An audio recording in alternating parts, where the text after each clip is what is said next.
Well, hello, Crime Stoppers. Here we go again. I'm making more videos more often because you can barely keep up with all the fun stuff that's happening. And I have the house to myself and it's quiet, so I'm going to make a video. Um, let's see here. What shall I mean, like I said, there's so much to cover, so much. See, it used to be back in the day, I had a radio show, but I didn't speak. It wasn't a talk show. It was Island Mischief. It was a crazy show that I did. I did all kind of characters and voices and so forth, and I had a good following. I did. We were dominating for the 2 years that I was the morning DJ. So this comes kind of natural to me, actually, but I don't get to play music in between my ranting, right? Or I get to back off. So anyway, the idea, though, is for some of you guys, I appreciate that come in and from the very beginning. But if you want to, the better way to do this is because I'm lazy and I don't want to record on. I got another camera here, and anyway. There's other ways to do this, and then I got to load it up, and then anyway, and then you got to compile it and so forth. This way, I just go direct live. If I don't like it, I delete it, and if I do like it, and the last few I have left up, and oddly enough, because I've gotten clever with the titles and I've figured out what not to say so that the AI doesn't take my video down. There's certain keywords that they use. Like I said, there's no guy on the other side of the thing watching me make videos because they can't. There's just too many thousands of us, thousands of you making videos and putting stuff up. They can't watch all of them, but they can put the AI on it. So anyway, the point being is that hit 2x speed, and you now a 3-hour rant goes by in an hour and a half. 2 hours goes by in an hour. If I only do an hour, then it only takes a half hour of your life up. But anyway, I have more, more. And like I said, where do you start? I'll start over here. I just put some notes on as I was doing some other stuff. Okay, because it's been explained to me now. Look at this hair. I didn't even bother with that. Anyway, it's been explained to me what the plan is, or how the plan works is supposed to be. So what it's going to be is, like I said, he not your friend, he the enemy of your enemy. But that works out nicely for us. Because the plan is to bring the troops home, and the money that you know how badly they hate this guy? They're going to bring the troops back to the United States. So now all them troops that were being paid to be overseas and spending their money in other foreign countries and so forth, the same foreign countries that couldn't invade us and could never marshal troops and manage to get them to the American continent. So what do? They funded Black Lives Matter. They fund Antifa. They fund these other guys along with George Soros and a whole bunch of other guys. That's how they're doing it. They couldn't take us on, so they have us take us on, right? The misguided among us who will can't figure out that, wait, there's a pallet of bricks. That should have been clue number one. Maybe you're being played. But no. Anyway, and come on, like I said, the future's so bright, you got to wear shades. You guys want to rise from the ashes without there being a fire. I mean, there's got to be a fire first, and then we rise from the ashes. Right? Then, and while there's a fire, there's pain, and there's especially pain for the rest of us who have, read some books. This isn't okay, and I know so many people, oh, look, it's prophecy for the time. No, history rhymes. It's the same fucking system. It's the same fucking guys. It's the same fucking thing happens every fucking time. So, of course, the stuff that's in this book seems to be reflective of what's going on right now because history rhymes. You do the same shit every fucking time, and every fucking time it turns out the same way. How hard is that to understand? Anyway, the idea is that, and that book doesn't say what you think it says, and the words don't mean what you think they mean. So you need to get books called dictionaries that have the words in there for you to understand. And you got to have multiple dictionaries, not just one. Here's this one. You're using Webster, you're gonna have a bad day. Here's Anderson's. I should pull out Black's Law and Bouvier's and so forth. Those are the ones you want to read, because when you walk into a court of law, they're speaking legalese. They're not speaking English. And the words don't mean what you think they mean. And the things that you do don't mean what you think they mean. I remember watching, oh crap, what was the guy? See, I make the damn video. You got to write notes constantly because I'll never, and actually I didn't know I was going to talk about him. But, they made a big production of his arrest and so forth. Roger Stone. So Roger Stone was called belligerent. Of course he was called belligerent. He said he was not guilty. That makes you belligerent right off the bat. The judge wasn't fucking around. What did the Jesus tell you? Agree with them, right? So you don't agree and like, okay, I'm guilty. You say, all right, I'll plead guilty if you can show this, this, and this. Just like when I'm going to sue some people, all right, and I'm going to have some help doing it. You make allegations. I won't sue. All right, these are my allegations. I didn't say you did it. I'm alleging you did it. And if you can't prove that my allegations are wrong, now we go to court and we do some adjudication of facts and evidence, right? See, right now they have no evidence or any facts presented to them, so they can make some presumptions about my standing and yours. So they presume that you're intestate. You are. Do you have an international will that's been apostolized, that has an apostille on it? No, you don't. So you have no fucking standing, slave. Let's see. And I'm still a slave. I'm still a slave. I'm just like you. And see, step number one is admitting you're a slave, right? Because we don't want to admit we're free men. Right? We're U.S. persons that sign documents that say that we need representation. Anyway, so first off, you're intestate. You are insolvent and you are incompetent. So you must rebut those three major presumptions. Notice three. It's always three. And if you haven't rebutted those presumptions, fuck you, slave. Pay us money, and maybe we'll let you out of the court. And if you don't pay us money, perhaps we'll take you, your physical person, as surety. Since you don't know the difference between your physical person, your fiction, and you don't know your fucking name, why wouldn't we take you away, right? Anyway, all right. So, see, you have to have evidence of your competence, right? You have to show them evidence. You have to show them evidence that you can stand in your square. And now, what's this right here? This is the parasite. So like I said, the Trump plan was explained in fairly clear terms. So the idea is that they bring the troops home. All those troops are being paid to spend, and they'll spend their money inside the United States instead of outside the United States. Secondly, the billions and billions into the trillions of dollars that we would be spending in Afghanistan and Iraq and God knows all over the fucking planet. We got so many troops, so many places, and so many bases. That we don't even keep track of them hardly. The average person doesn't even know where they all are. But I mean, Africa and in Middle East and Asia and all over the fucking place. All them troops coming home. And all that money coming home too, which is a good thing and a bad thing. So now, where are they going to get the money? Well, now that the money that we would have been spending on foreign aid, we're going to spend here at home, building bridges, building railways and repairing roads and repairing infrastructure that already exists. That's going to take huge amounts of steel, huge amounts of concrete, huge amounts of labor. You see how it's going to work? That's the plan anyway. How well the plan works out is two different things. The absolute plan, and see, they know the plan of these bankers and these Masons and these brotherhoods was to own everything. Like I said, they want an upper class that is served by a lower class. So what were they doing? They were bankrupting you and getting you to bankrupt you by using this. Like I said, the people that can't figure out that the Corona thing was absolutely fucking contrived, go look up HR 748. Okay? Go HR 748. Corona bailout. This was done in January of 2019. Had you heard of coronavirus or social distancing or mask wearing in January of 2019? No, you didn't hear it until a year later. They had to put the fucking plans in place. And they kept it secret from you. And then there's the Agenda 21 and that whole other thing where they talk about the fact that they got together and marshaled this out. Amazing Polly talked about it. The X22 report talked about it. SGT report talked about it. Sarah Westall talked about it. That other lady, whose name I can't remember. I like her a lot, but sometimes she's a little Pollyannish for me. I can't remember her name. She's sweet though. And she does her fucking research. That's the thing. This is the thing I like about some of these people is they fucking do their research. See, if everything you know comes from a public school and the mainstream media, you're going to have a bad day. And so are your friends. And again, you cannot wake your friends up. You can't. Don't try. Why don't you just beat your head against the wall instead? Because that will be much more productive.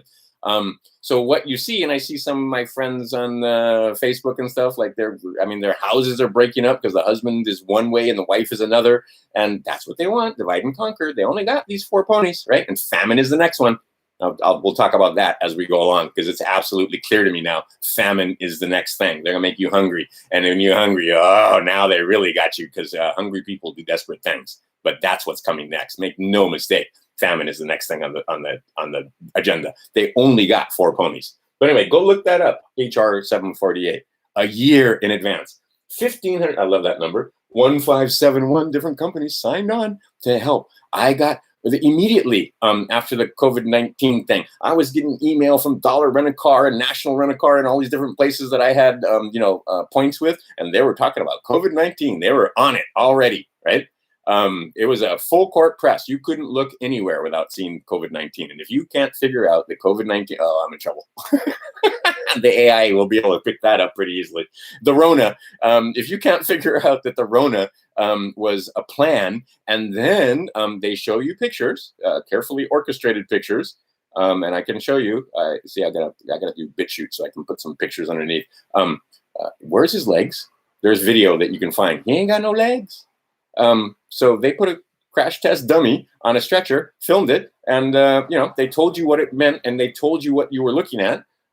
Which there's a very much neuro-linguistic programming, and there's very much a psychology and a science behind that. Your eyes see one thing, but if you're told another, magicians use it, lots of different people use that kind of thing. They pre-program you and so on, so that when you look at something, you miss it. So they actually put big red circles. Where's his legs? Where's his tattoos of the guy that's supposed to be this Floyd guy? Where's his tats? I mean, just where's his hair? Just fucking take a second look. Anyway, so that is contrived. All right, these guys are funded by the Arabs in Dubai.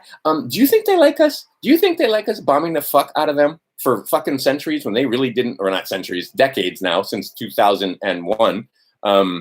And before that, we had Desert Storm and other operations. So, the better part of 30 years, we've been bombing their cities.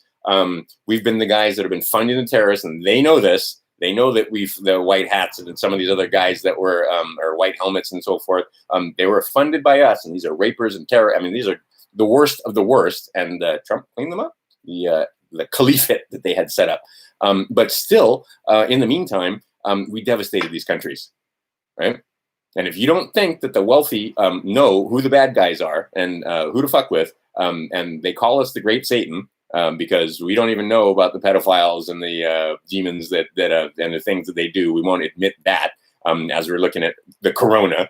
The idea is that, they funded Black Lives Matter. They funded, because bricks cost money, gasoline costs money. All that organization, it costs money. Like I said, I used to work in a radio station. I was the operations manager as well as the morning DJ. Just doing the simplest thing, where from coordinating for an engineer if something went wrong and getting everything together so that we could make, it took a lot of coordination. That's why Stormin' Norman was well known, because he was one of the generals that absolutely understood the concept that it's logistics, right? It's getting you got to have the troops there. They got to be armed. Anyway. So these guys understand a very simple concept of logistics, and they know that there's no fucking way that they're getting troops to land on shore. So what they do, they get the young guys and the Chinese also. It's not just it's no one guy. We've made a lot of enemies around the world from our foreign policy while our masters are getting rich. And a lot of those guys have figured out it's not us. It's just like it's not the Iranian people. Iranian women are fucking beautiful. They've got nothing to do with their mullahs and how Iran projects quote unquote terror around the world. But the same thing as you and I. We have got nothing to do with the shit that Hillary Clinton and Barack Obama and a few of these other people did around the world. But in our democracy. Say no fucking republic, in this communist regime that we've been told is a free state where you have rights, but you can't own your property and you don't own your fucking car, and they tax you from cradle to grave. But we're the free guys on the planet, and everybody else should be like us. See, that's just that same bullshit. And so you're waking up, and you can wake your friends with education and questions, but you can't wake them up with knowledge. You can't tell them. You can't even do math for them, right? Math. There's no arguing with math.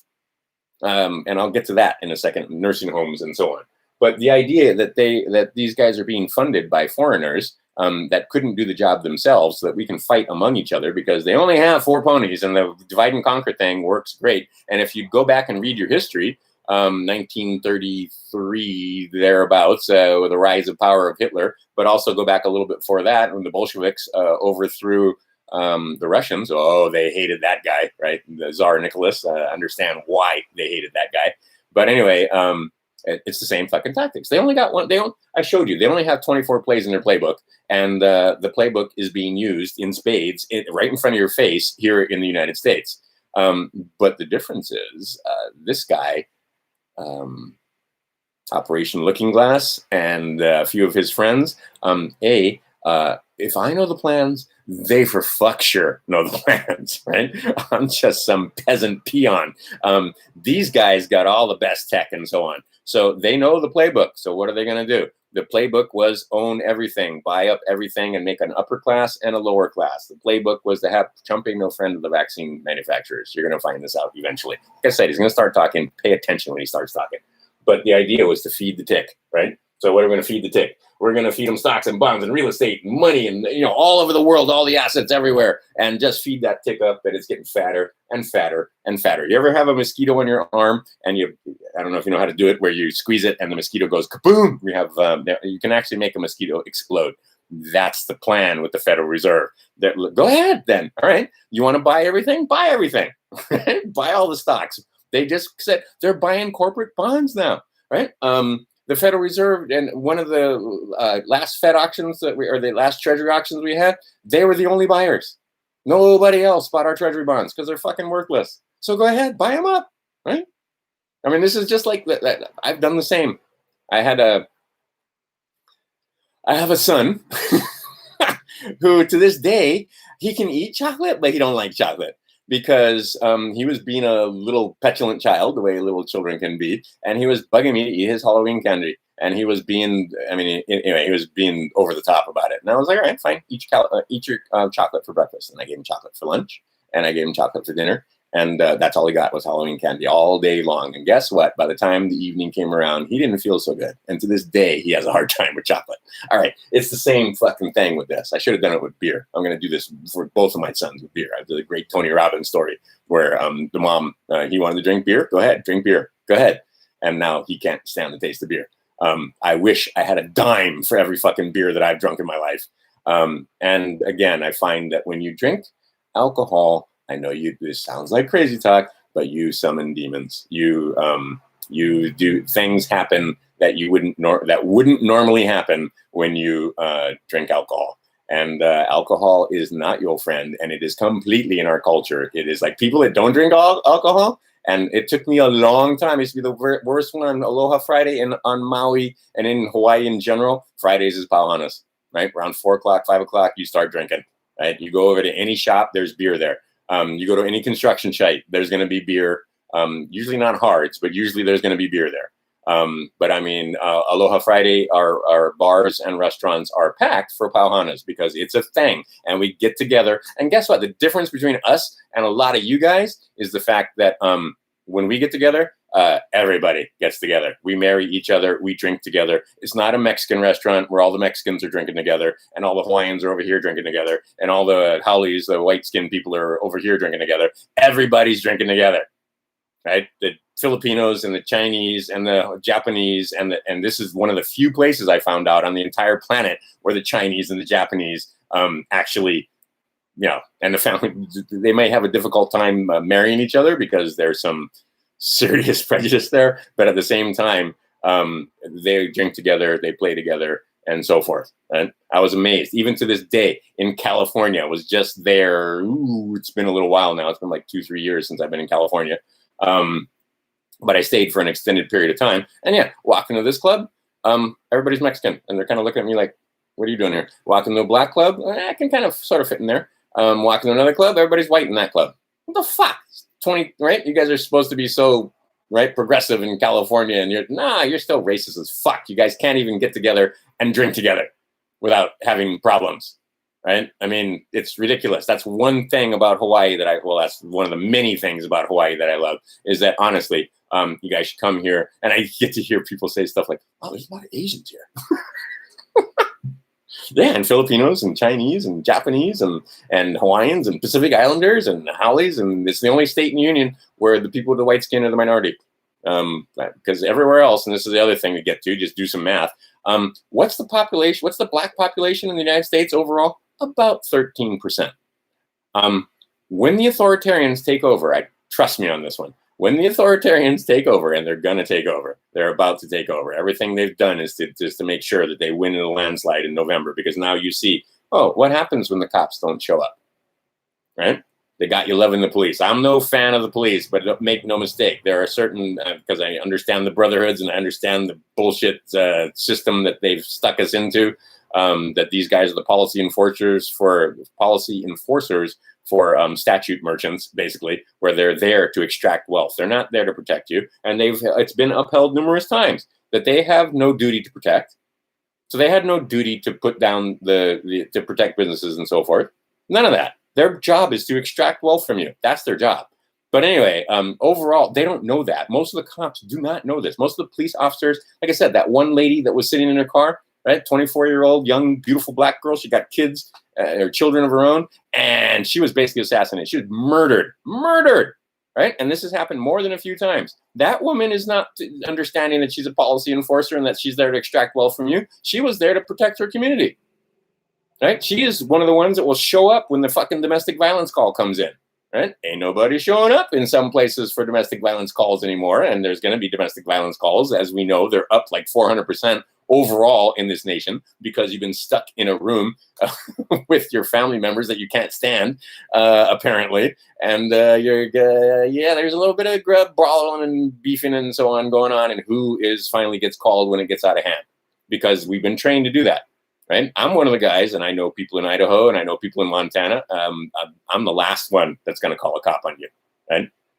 Last thing I'm going to do is dial 911. Right? But there are many people that's their first course of action. It is called, because I'm of the belief that there is no situation so fucked up that calling the cops can't make it worse. Right? I'll repeat that for you. There is no situation. My sons heard this from when they were children, little babies.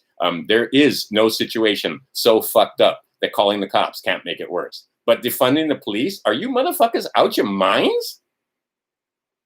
All right, you're gonna see what's gonna happen here when this defunding takes place. When you don't have, and see, that folds right into the famine part of the deal. So first, get them to burn down their own food distribution centers, right? So you got to travel now to get your prescriptions filled at the pharmacy. Targets burned down. Many little mom and pop food stores have been burned down and looted and raided and so forth. So in a lot of the cities, where are you getting your food?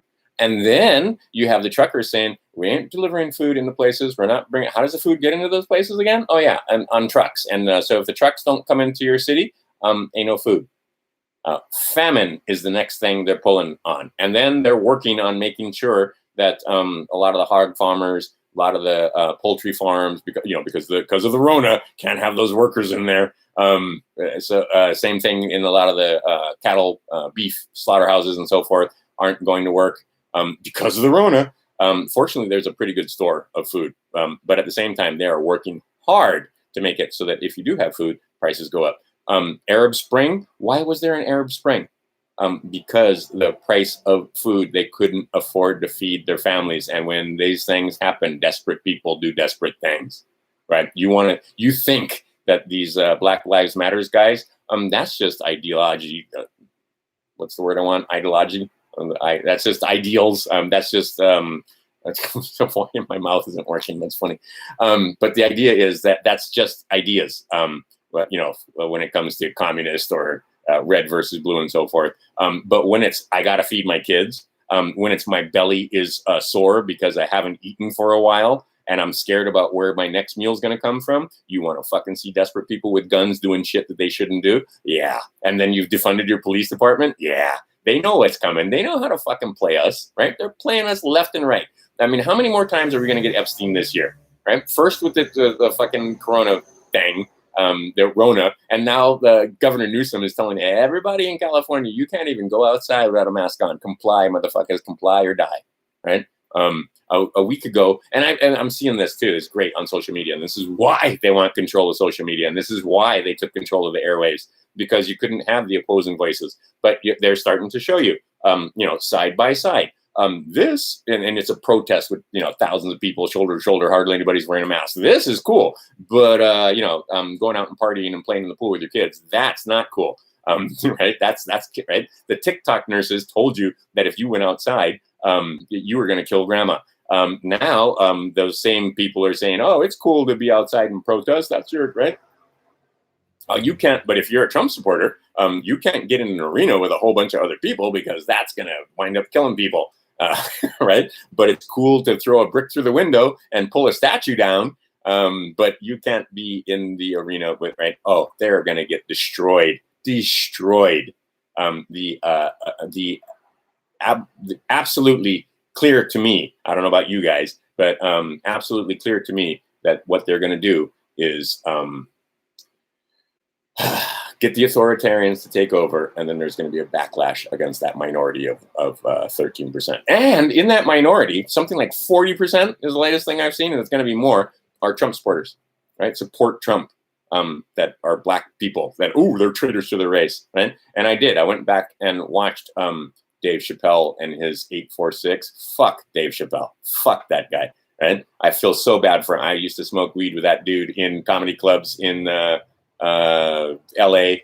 There's a back room, and anyway, a lot of these different guys, and once in a while these guys would show up and so forth. I don't think he'd remember me from Adam, but I mean, you're back there with it. There's like a picnic table and stuff at the what the fuck is it, this comedy store, it's called the Little Grotto, anyway, and it's usually no-name people back there that are smoking weed or drinking and so forth before they got to do their sets. And I happen to know a couple of comedians, and anyway, so like I said, once in a while you get somebody famous that would be sitting there also. But anyway, Dave was made the offer by them, and he decided not to take the offer and ran away to Africa for a little while, and quit it, right? Because they basically told him, how you get in the club, you want a TV show and you want to have this much influence? Well, you got to do this, this, and this so we can control you. And he went, and he ran away. Okay, and then he built his career back. And now Dave has succumbed, right? Because he knows about Trayvon. He knows it. And he went on and on about that fucking mother. Anyway, and the Skittles. What was he making? Do you know what he was doing? Right? He was making juice. And yeah, he was only a kid. And yeah, he was, but I mean, fuck. And that's where the Black Lives Matter thing came from. And now Dave wasn't doing any fucking thing to try to quell the violence. He was saying, yeah, it's justified, right? And you are right. If you look at some of the statistics out there, there have been like 20 black men that were killed, unarmed, didn't have a weapon, killed by cops. 20 of them in a nation of 325 million. What about the other 5,700? I don't remember the numbers where I should have wrote the numbers down, that were killed by other black men, right? Black on black crime.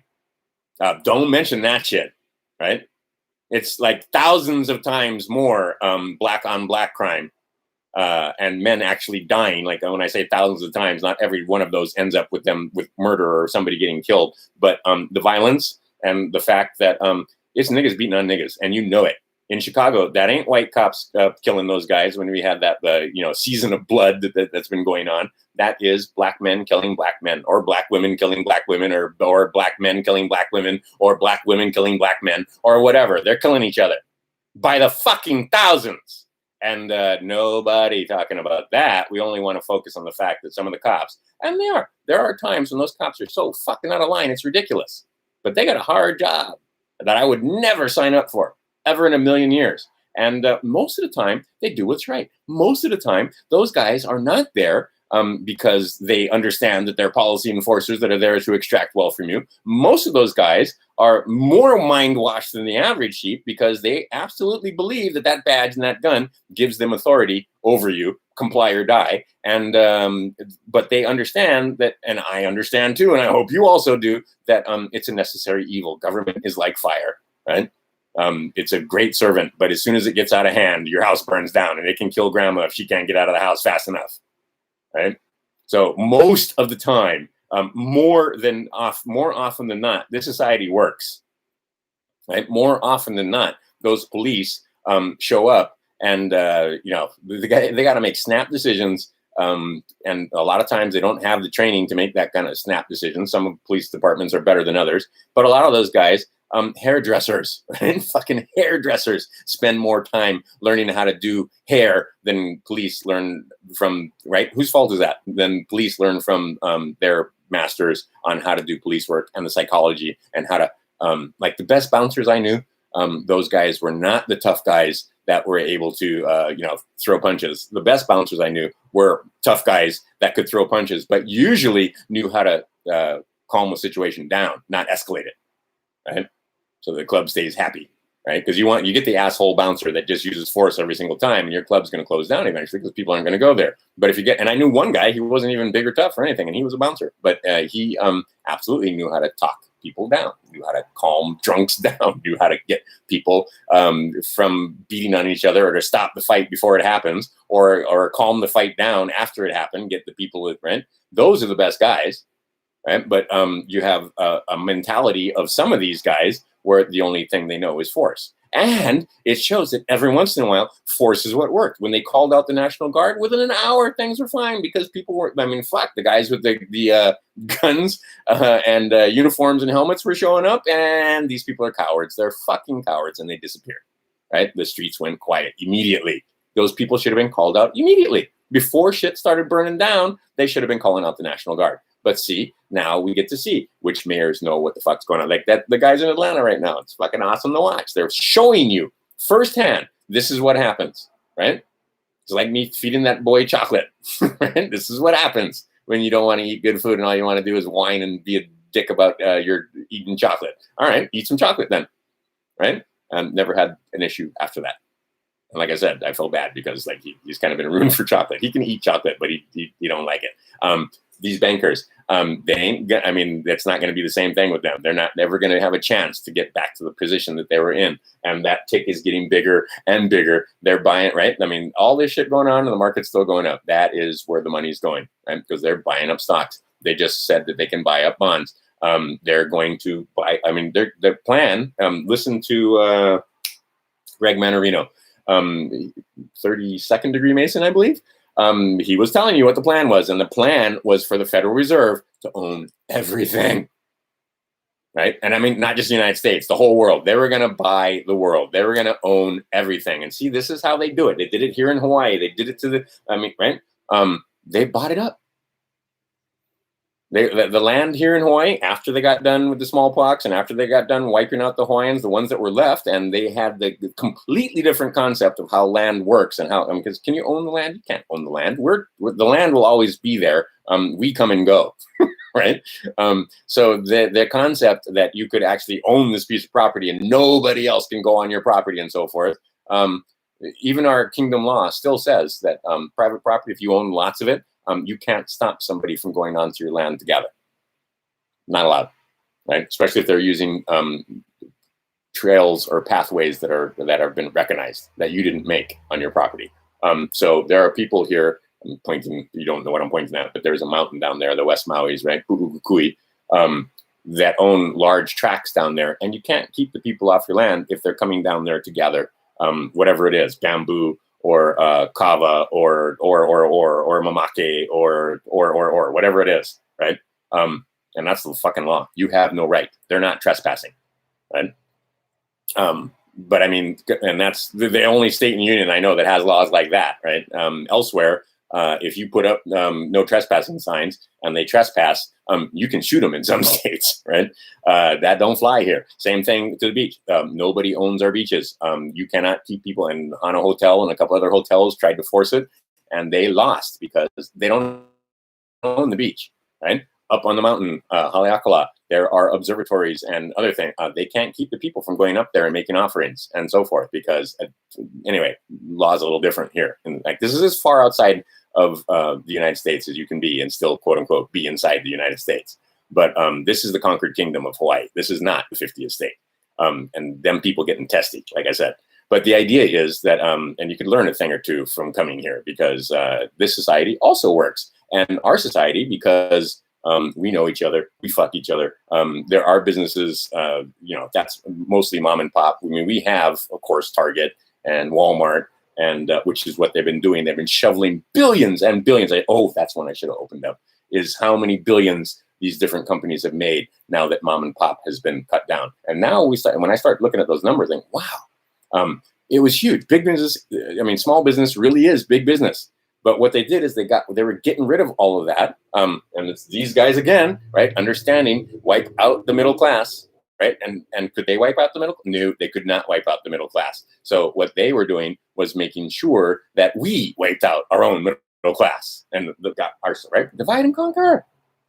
And they're in the same brotherhoods, by the way. The guys in Dubai, these guys in and it's not just Dubai, it's Saudi Arabia, it's the Iranians, where we delivered them, and it wasn't we, but you know what I mean. Obama and company delivered them billions of dollars in cash to be distributed however they want, apparently.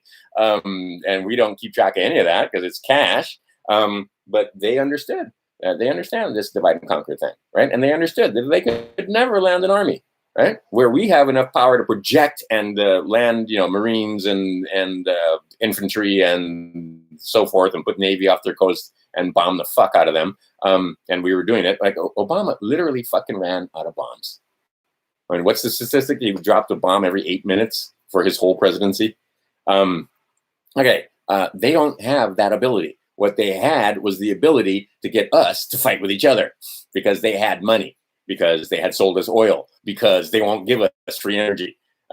So basically, they took advantage of the fact that they had countries that were parked over large reserves of oil, and because we grew to the point where we couldn't produce our own oil for a little while, and that was also absolutely part of the plan, was make it so that we couldn't pipe our own oil or get our own oil out of the ground, because we got more than enough oil to, as you saw, for a little while there, we were actually being net exporters under the man named Donnie Trump, because there's plenty of oil in this country. There was never a time for us needing to import it. But what the Rockefellers and others that don't like us figured out was that they could enrich foreign governments and then make them our enemies, right?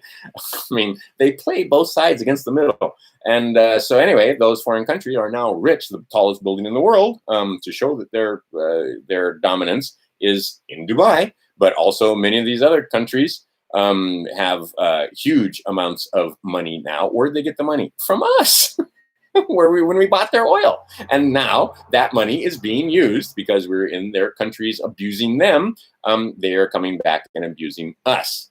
We all should be getting together and pointing at a very few families, that one grain of sand on the beach. But no, they got us fighting with each other. And can you blame them? Right? There are women that were, do you want to get into it? We don't want to get into it, but there are soldiers that came back and told you that their buddies were fucking pimping out teenage girls to other members of the, because men, especially testosterone-filled men that will shoot guns and so forth. Yeah, one of the things that does is the sex drive is there. So now you're out there and you need to blow off steam. Brothels have always been a thing in Vietnam, in Saudi Arabia, in Iraq, all over the world, wherever our troops go, they're well known. In Japan, in Germany, it's always been the case. This goes hand in hand with war, and also something that we never talk about. We barely talk about that, which is fucking obvious. Our soldiers go see hookers. Oh my God, no, they pay for sex. Oh, right, clutching your fucking pearls, right? You have to be. Well, you don't have to be. I am 100% against war of any kind all the time. Right? It doesn't do anything. It's just them getting us to kill each other. It's organized mass murder. Right? That is not. If you got members in your family that are in the military, that's not a popular thing to say out loud among them. But I can tell you, my own uncle, a hell of a man, interesting guy actually, white man, by the way. He went to Korea, and I can tell you stories, and only because, like I said, the only time I fucking ever heard these stories was when he was drunk, because the men that actually went to war and actually engaged in the mass murder, they don't fucking talk about it when they come back. right? There are plenty of guys that'll tell you all kind of great stories about how they were, right? Yeah, and those are fucking liars because they don't know. Because I have never met a man sober that would talk about the shit that they did, right?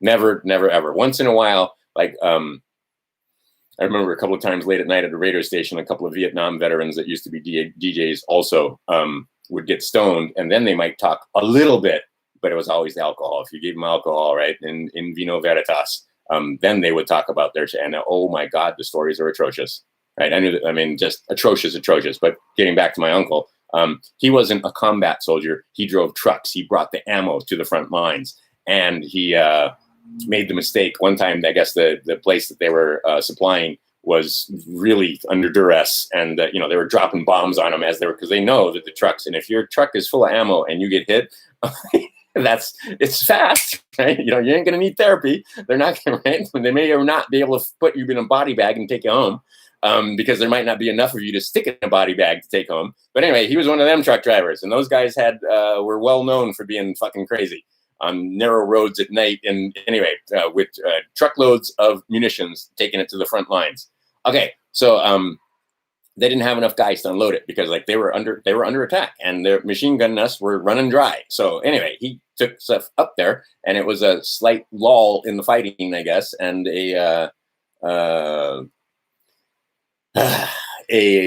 anyway, he wasn't being shot at when this happened. Let's put it that way. It wasn't like there was firefights going on during the time. There was a lull. They were bringing them. They were unloading his trucks full of ammo up to the nest, and he got up there, and he could, and as far as he could see, right, this field just strewn with bodies. Right, this is Korea, because the fucking front guys in the Chinese troops, because you gotta remember, we had pretty much won that war. We had pushed them all the way back, and then we back to where we are now. And Trump ends that war finally. If that was the only thing Trump did, and he was a Democrat in 8 years, if that's all he did, they would be singing his praises for generations. Right? And that was a boogeyman. We figured that out, right? They need Spartacus. But anyway, he saw that field of bodies, and being a good old farm boy from Illinois, Iowa area, along the Mississippi, right? That's it. Became a raving alcoholic after that. Raging alcoholic after that, because he could, and he was responsible for that because he was the guy bringing the ammo up to the front lines. A sea of bodies, right? Just a sea of fucking dead bodies, right? And they were good because, like I said, the front guys in the Chinese army, they had guns. The guys that came behind them, they had so many of them, like we couldn't kill them all. Right, we couldn't mow them all down. They were taking losses that our generals would never accept. Right, they just threw their guys in there. Except, well, we did this once before, and we made great stories about it. It was called D-Day, where our guys they couldn't kill our guys fast enough, and that's how we took those beaches. But they told you a different story. But the front guys that came out of those landing craft, yeah, they got mowed down because they had machine guns, and most of those guys got blown to fucking ribbons. But they just kept coming and kept coming and kept coming, and eventually we managed to establish beachheads. But anyway, my uncle saw what it looks like during war, and to see those bodies chopped up by machine gun fire. Yeah, he was an alcoholic for the rest of his life, and I know lots of men like that. Right, they go down to the VA hall and they just fucking try to forget what they saw. But those, right, and we call it PTSD now, shell shock, whatever. But it's just an ugly, ugly, ugly thing, this thing called war. All right. On the other side of things, they might not be so happy with us, and they might be happy to take our own money that they extracted from us because our masters won't give us free energy. So we got to buy oil and we got to buy gas, and we were buying it cheaper from them than we could get it out of the ground here, and blah, blah, blah. And now they're using that money against us, right, to take down the great Satan. Right? And most of you guys won't admit that there even is a great Satan, that these guys fucking drink the blood of children, that a lot of these guys are Satanists, right? And they're starting to sort of admit it, but what you see for the most part is, nah, it's not organized. Nah, it's just a one-off. Nah, it's just some crazy guy or some damaged guy like Dahmer and so forth. Those are the guys that are doing it. There's no organized fucking, see, and that's why it took me a long time to figure that out my own self. The fact that it's organized, the fact that they have a full, it's an industry. There are people that provide the children. There are people that snatch the children and provide the children. There are people that use the children. There are people that dispose of the children. It's a fucking industry. And these people use it in Hollywood. They use it in DC. They use it in all the 3 temples, right? Because all 3 of those fucking temples worship Satan, right? Rome. And there's good guys in Rome. There's actual Christians that believe in the Christ in Rome. But overall, there's a lot of Satanists there too. And lo and behold, many of them just died, many of these pedophile priests, from the Rona. Right? Go take a look at how many priests, old priests and young priests, died in Italy because of the Rona. Just go take a look, right? And see that, like I said, the terms of surrender have already been agreed upon. So you're not going to hear about it. It's going to be crazy guys like me. That fucker's just crazy, right? Don't listen to him. He doesn't know what he's talking about. That's just crazy talk. They didn't get rid of these pedophiles, right? There weren't any pedophiles to begin with, right? You can't even admit that much. But the idea is that these guys got wiped out. Again, like McCain, part of the deal was, yeah, we're killing him. But the family said, all right, but you don't let them know what he was involved in. And what he was involved in was traffic coming across the Arizona border from Mexico. Absolutely, he was involved in traffic. But you don't hear about that. They gave you a clue if you were wanting to look more closely, because they hide from us nothing. Again, they gave you the exact time of his death well in advance. But they're not going to tell you that he was involved in traffic. A lot of these other people are going to be taken out, and they're not going to tell you that their reputations are going to be, what's the word I want? Preserved, right? Well, on that end of things, they'll get them for treason, they'll get them for all this other stuff, but they're not going to get them for child trafficking. They're not going to get them for pedophilia. However, I just noticed on Fox News, that would be, geez, okay. Really? It's also because my pen's shit. All right, let's spell this right. There you go. You can read that. Fox News had a just a little blurb. It just went by so fast. There's a screenshot of it though, where it basically says the Inspector General came out and the Hillary Clinton Foundation, or not the Hillary Clinton, the Clinton Foundation, and this is the Inspector General, right? And these are the same guys these are the guys you need to talk to let them know about your status and changing your status. But anyway, that Inspector General, crimes against children.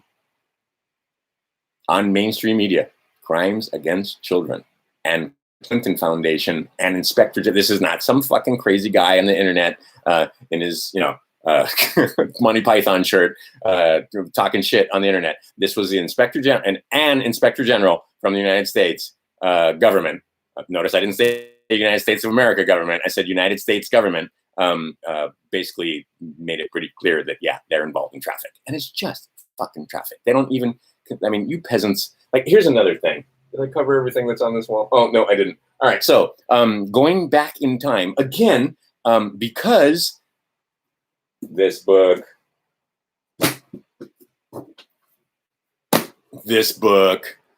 history does not repeat, but it rhymes. It absolutely rhymes. You can see the parallels in 1933 Germany, or 1930s, 2930s, actually 1920 after the war up until about 1945. The parallels. You can just go read. You can see the parallels of the Bolsheviks. You can see the parallels. I mean, if you read your history, you can see what we're doing. Like, and if you read your history when it comes to financial history, you know how this ends.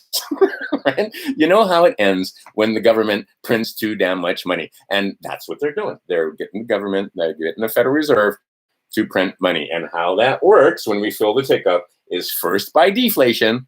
And this is what you're going to see. Real estate's going to crash. Many other things, right? They knocked 30% off the stock market, went from 30 to 20, and maybe it'll go down more, maybe not. I don't know, because they're just buying it. But anyway, first by deflation, then by inflation, you'll wake up homeless in the nation that your founding fathers conquered for you.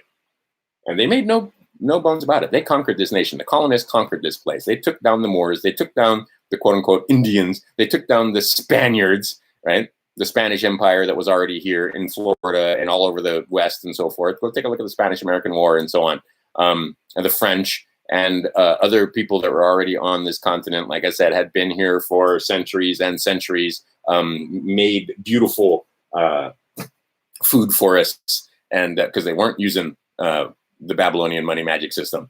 They were abundant in their food, just like here in Hawaii. They were abundant in their food. They produced more food than they could use, and they didn't have anybody to trade with. So the population was there are estimates on the island that I'm on now that back in quote unquote Stone Age times, which was only a couple hundred years ago. Understand that they didn't start landing in droves on this island or in this island nation until like the 1820s. This is not ancient history, right? This is 200 years ago, right? 250 years ago, they were still using barter here. They weren't using any kind of FRN or any kind of colonized money. And they had 400,000, by some estimates, 400,000 people on this island alone, just on Maui no Ko'oi. The idea that right now, what do we got? We maybe have 144,000 people on the island with all of our modern innovations and modern stuff. We are only up to 144,000, right? Whereas this island, without boats and barges bringing us food, was supporting a population of about 400,000, right? Big Island more than that, and Oahu, also heavily populated islands. What do you call? Like I said, I've read the freaking documents in his hand, in his own fucking writing, not translated, not retyped into typeset, but the actual logs of Captain Cook. And they did a survey of Kauai, and just what they could see from the ocean, never mind what they could see in the mountains. And they knew that there were many, many, many, many villages. Just from what they estimated, about 40,000 people just in the coastal villages, right, on the island of Kauai. And that was, like I said, just the coastal villages. They weren't even trying to figure out how much was inland and so forth, just from the huts that they could see from the ocean. Kahiki Nui. Anyway, the idea is that, no, with the hand of man and some intelligence, you can absolutely green this planet to the point where everybody's fed, right? But no, what do they got you now? They got you centralized food distribution centers and getting you to burn down your own centralized food distribution centers. Now you get the truckers won't bring the food in because the police forces and so forth. What's the other pony? The other pony is famine. And then the last pony is war. And look at my fingernails. I got to cut my fingernails. And the reason why I got to cut my fingernails is because if you take this stuff called sulfur, your hair and fingernails will grow. Your hair does not turn gray. Your skin looks good. Sulfur, sulfur, sulfur, sulfur. I can't even stress this enough. And then drink lots of water, because the only complaint I've ever had from people that comes to that is the fact that a little commercial for sulfur. I make no money from that company or anything. MSM-MSM.com. But anyway, the only ponies that they have, divide and conquer. You're going to hear it over and over again until you get it through your heads and you teach your children. And again, you can't wake anybody up. You have to use Socratic method. You have to get them asking questions and they can wake themselves up. That's how the spell works. But the idea is, because you give them information. I'll give you math. I'll give you some math in a second, and it won't matter, right? It doesn't fucking matter. And it's math. It's numbers. They don't lie, right? The numbers don't lie. We do, right? How to lie with statistics. But the pony that they use, and they're using most effectively right now, get you Republicans to hate Democrats, get you Democrats to hate Republicans. I'd be interested to know what my audience is. I'm pretty sure my audience is libertarian. I doubt I have very many Democrats, probably a few MAGA followers, but I'm sure I pissed those guys off too, and the Q guys and so forth. But the idea being is the ponies is divide and conquer, pestilence. That would be the COVID-19 thing. And then understand from Sun Tzu, threat of attack just as good as attack. So anyway, COVID-19 is the pestilence pony at the moment, or whatever other pony they had. And then there is famine, and then there is war. All right. So they've used these guys, and they use them in combination, right? So there's only 24 combinations. That's 4 with the exclamation point behind it. So 1 times 2 is 2, times 2 times 3 is 6, and 6 times 4 is 24. Anyway, they have 24 basic combinations of using divide and conquer, pestilence, famine, and war. All right. Sometimes it's war, war, war. Sometimes it's pestilence, pestilence, pestilence. Sometimes it's famine, famine, famine. Sometimes they use the war to cause the pestilence, which then causes the famine. Sometimes they use the war to cause the famine. I mean, excuse me, to cause the famine, and then that famine causes pestilence. Then you have the guys that are on one side and the guys and it's always those four ponies. All right, the next pony out of the stable is going to be famine. It's clear. They're doing what they can. So you guys who understand, because did I not? I mean, you can go back and you can see I called it. And, did I call the fact that they were going to use a disease with a 99.6% survivability rate to cause you guys to sit in your houses afraid, and then they were going to show pictures of violence and then get you riled up and unleash the kraken known as Antifa to start the summer of violence? No, I didn't know any of that. I just knew that there was going to be quote unquote massive civil unrest. And yes, we have massive civil unrest right now. I didn't know how they were going to do it. I just knew that there was going to be massive civil unrest. Okay, now we see how they did it. All right, I don't know. I'm getting pretty clear on how they're going to do it, but I know the next pony out of the stable is famine. Right? So prepare for that famine. Prepare for the fact that they are going to try and make you crazy and starve you out and get you to comply by making it so that you don't have food. And you got to go to the truck and get some fucking government cheese and powdered milk just so you can feed your family. Right? So get a fucking garden in the ground in the places that you can make a garden. And if you understand greenhouses, any of you fucking guys that can grow pot inside your house, you can grow vegetables inside your house in the wintertime. And don't stop growing the pot either. But I mean, in addition to your pot, grow some fucking vegetables, grow some shit you can eat because it's coming. Right now, I see in Hawaii, we don't have any issue. We got growing season 365, so you can put food in the ground anytime. A lot of you guys are running out of time because what is it? It's June, July, and see, a lot of people that put food in the ground in Wyoming and Montana and Utah had all that shit destroyed because it's underneath snow right now, and all those crops are going to die. Right? Those gardens are all gone, which is why you want a fucking greenhouse.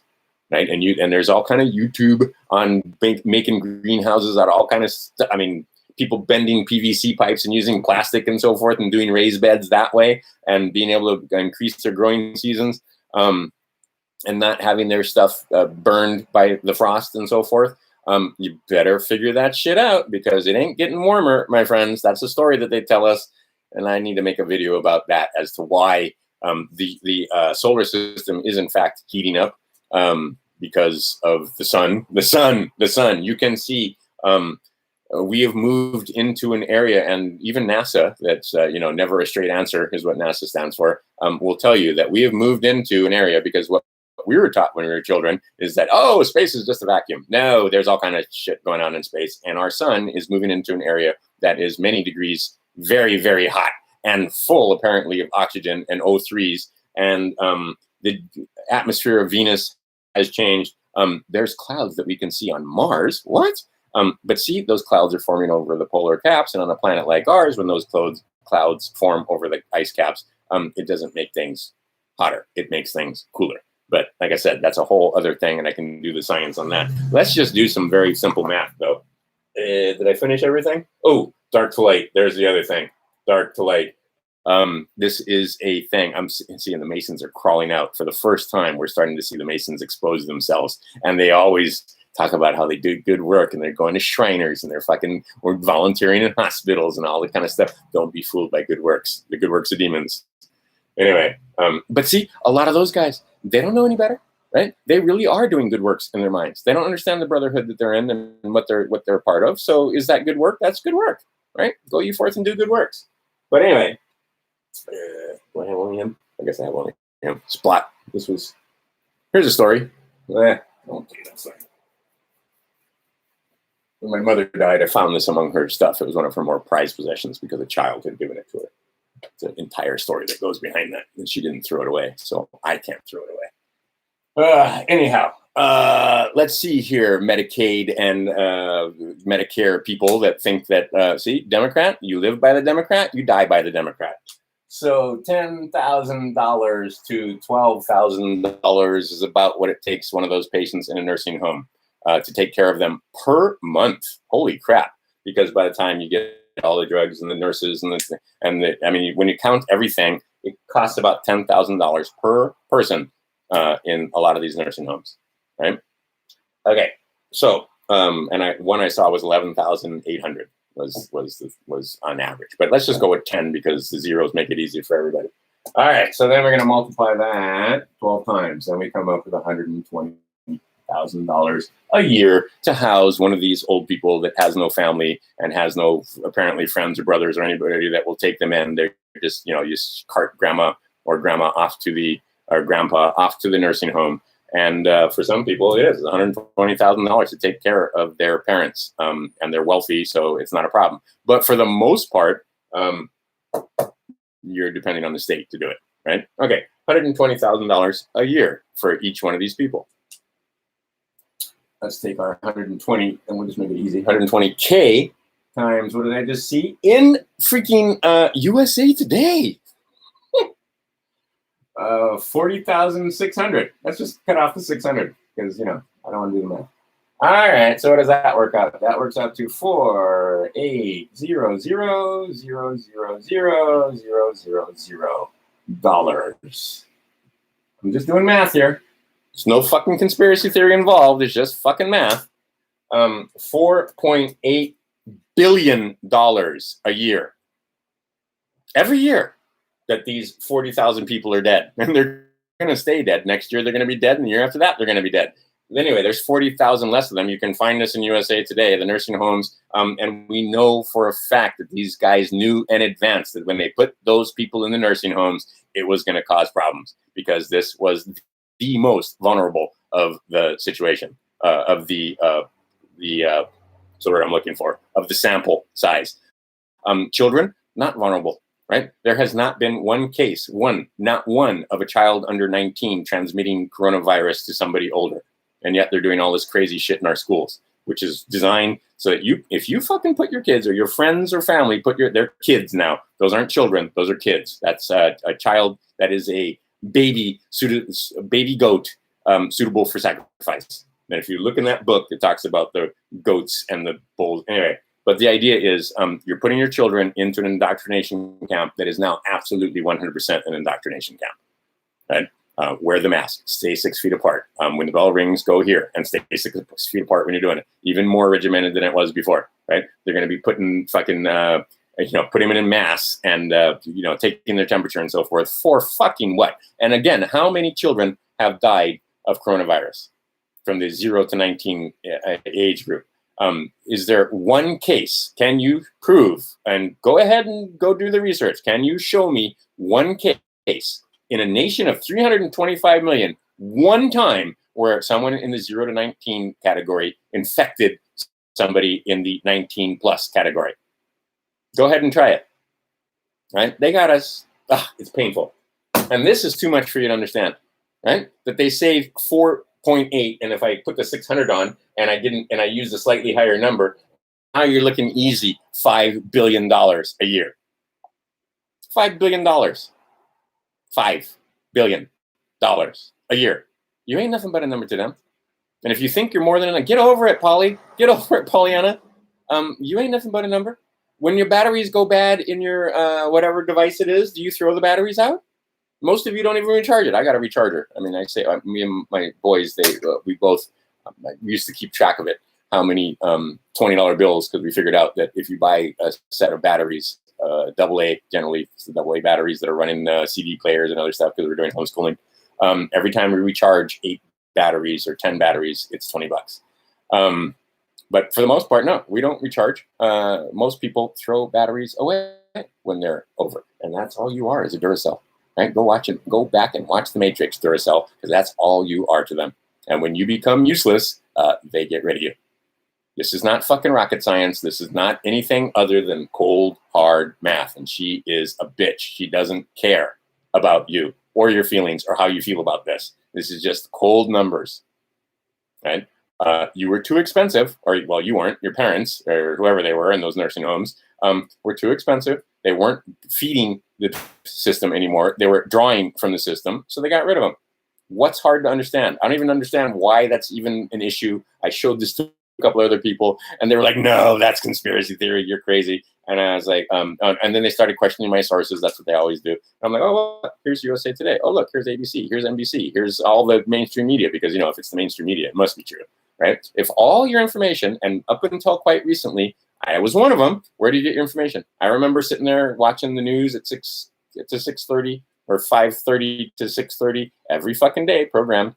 Sit down and watch the news. First, you watch local news, and then you watch national news, or the other way around, depending on the station. And there were 3 stations to choose from. You had ABC, NBC, and CBS, and they told you what was going on in the world. And you expected that those journalists had some kind of fucking journalistic integrity, which they don't. And now they're paid whores. And you can pay these whores to say any fucking thing you want. And right now, the whores are being paid by the Democrats to tell you the Democrat story. And the Democrats understood, and it's not just Democrats, it's that progressive liberalism. There are a lot of Democrats that they believe in the Republic, and they believe in the basic principles that are supposed to be in the Constitution, although they warp it, and they think that the Constitution somehow gave them civil liberties. No, the Constitution, well, unless you're a 14th Amendment citizen, yeah. But if you are, but see, you're not party to that contract, turns out, right? But they use that contract against you, and all of your governors and all of your mayors, they are all party to that contract. So you will use that contract against them, but you can't until you change your standing. Now, here's the thing. That contract, that all that did, and it says it in Article 1, 6, I believe it is, that all the treaties that came in before, and by the way, the Baptists have a treaty, the only religious organization that does. Catholics don't even have a treaty, but the Baptists do. But anyway, the idea is that all the treaties that came before this are still in effect. We recognize all of those treaties, which is why they were trying to use treaty warfare against you, to try to get you to the government and other governments to make treaties with the United States that banned guns, because then the treaty would take precedence over the Constitution. It's the fucking law. All right.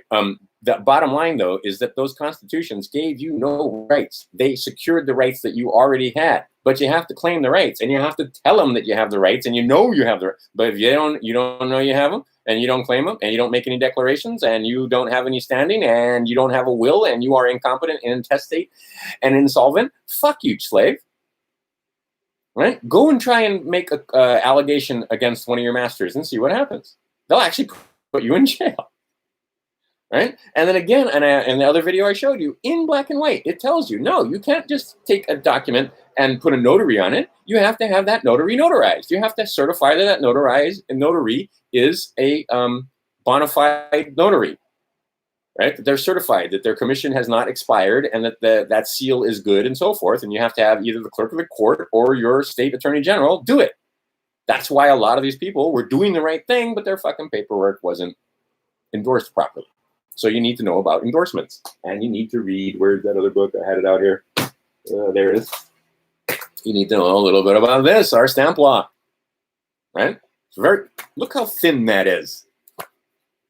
And ignorance is no fucking excuse for the law, for not knowing the law, for running afoul of the law.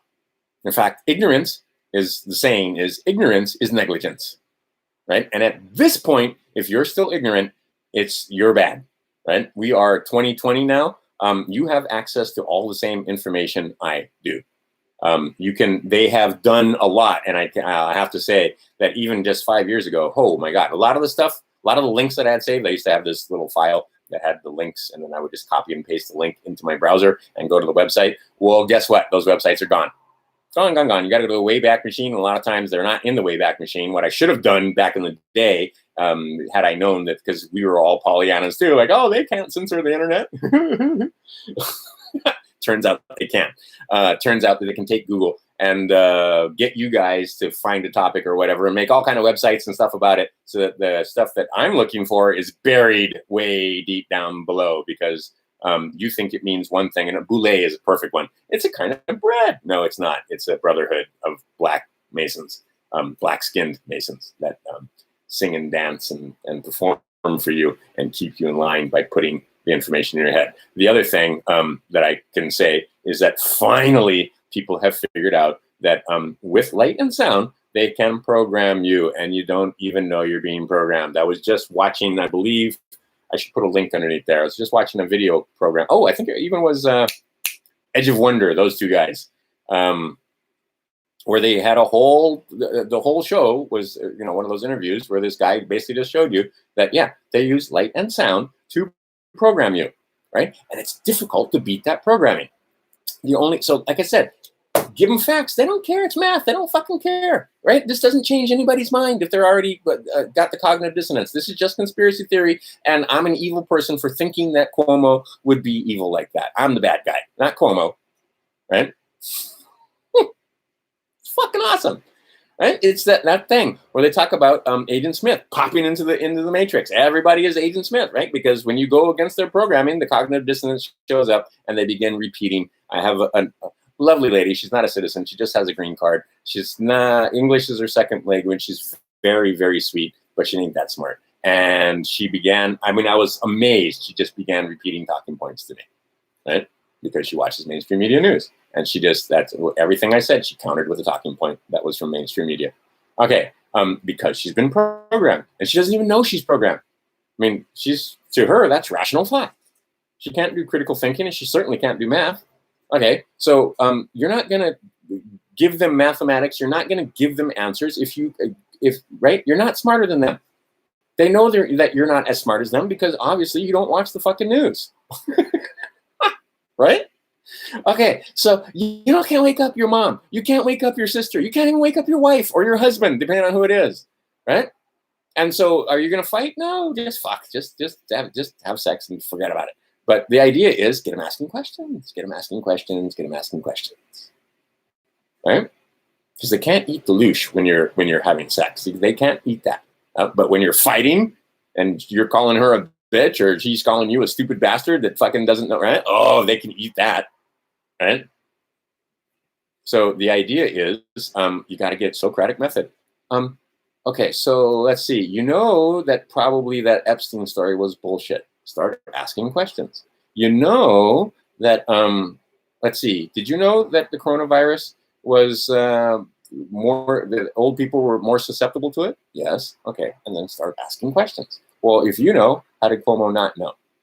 If you know, how did this governor not know? Right? Just start asking questions. Right? Don't give them the data. Right? Just start asking questions.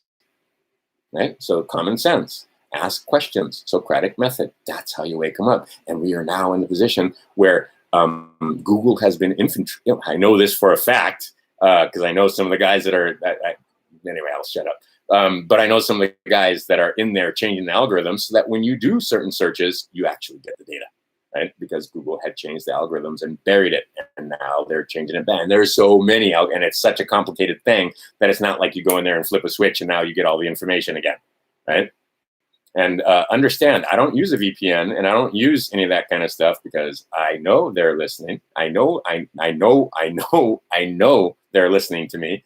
And again, it's not a guy on the other side of the thing going like this because now I talk about gardening with my son and so forth and what we're going to do in the garden and so forth. And now I get all kinds of ads on when I'm scrolling either here on YouTube or Facebook.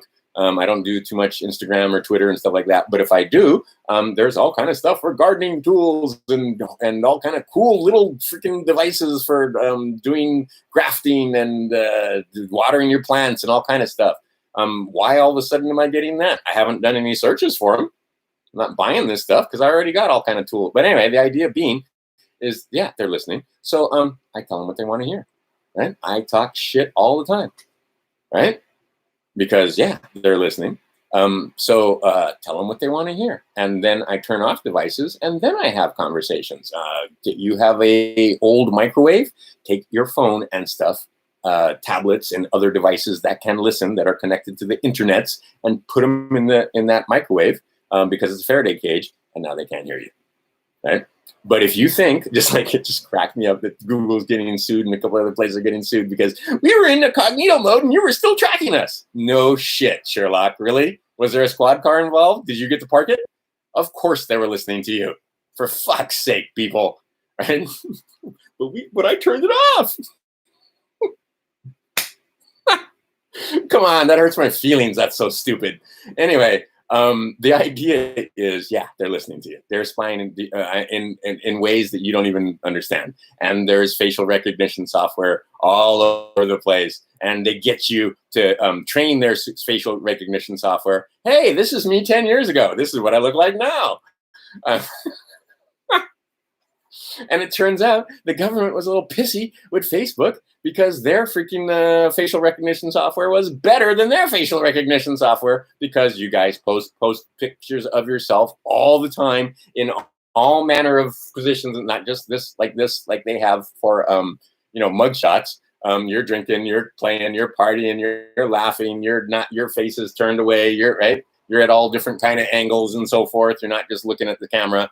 And you post it, and you post the old ones, and you've been posting for 10 years now, so they can see you age, and they can do the algorithms that they need to see the difference in your face and so on. So yeah, we got facial recognition software that is, but actually it turns out it's fairly easy to thwart, and I'll get in trouble if I talk about that. But use some makeup and use some black and use some glasses, and you can do anyway.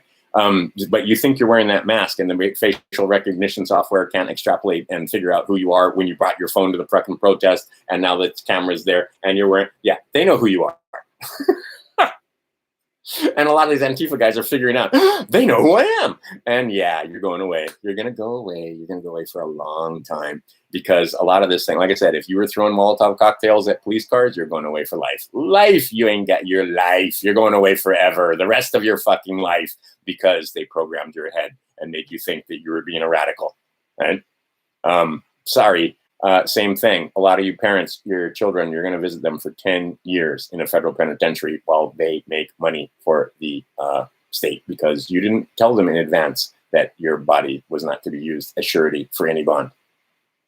And slave.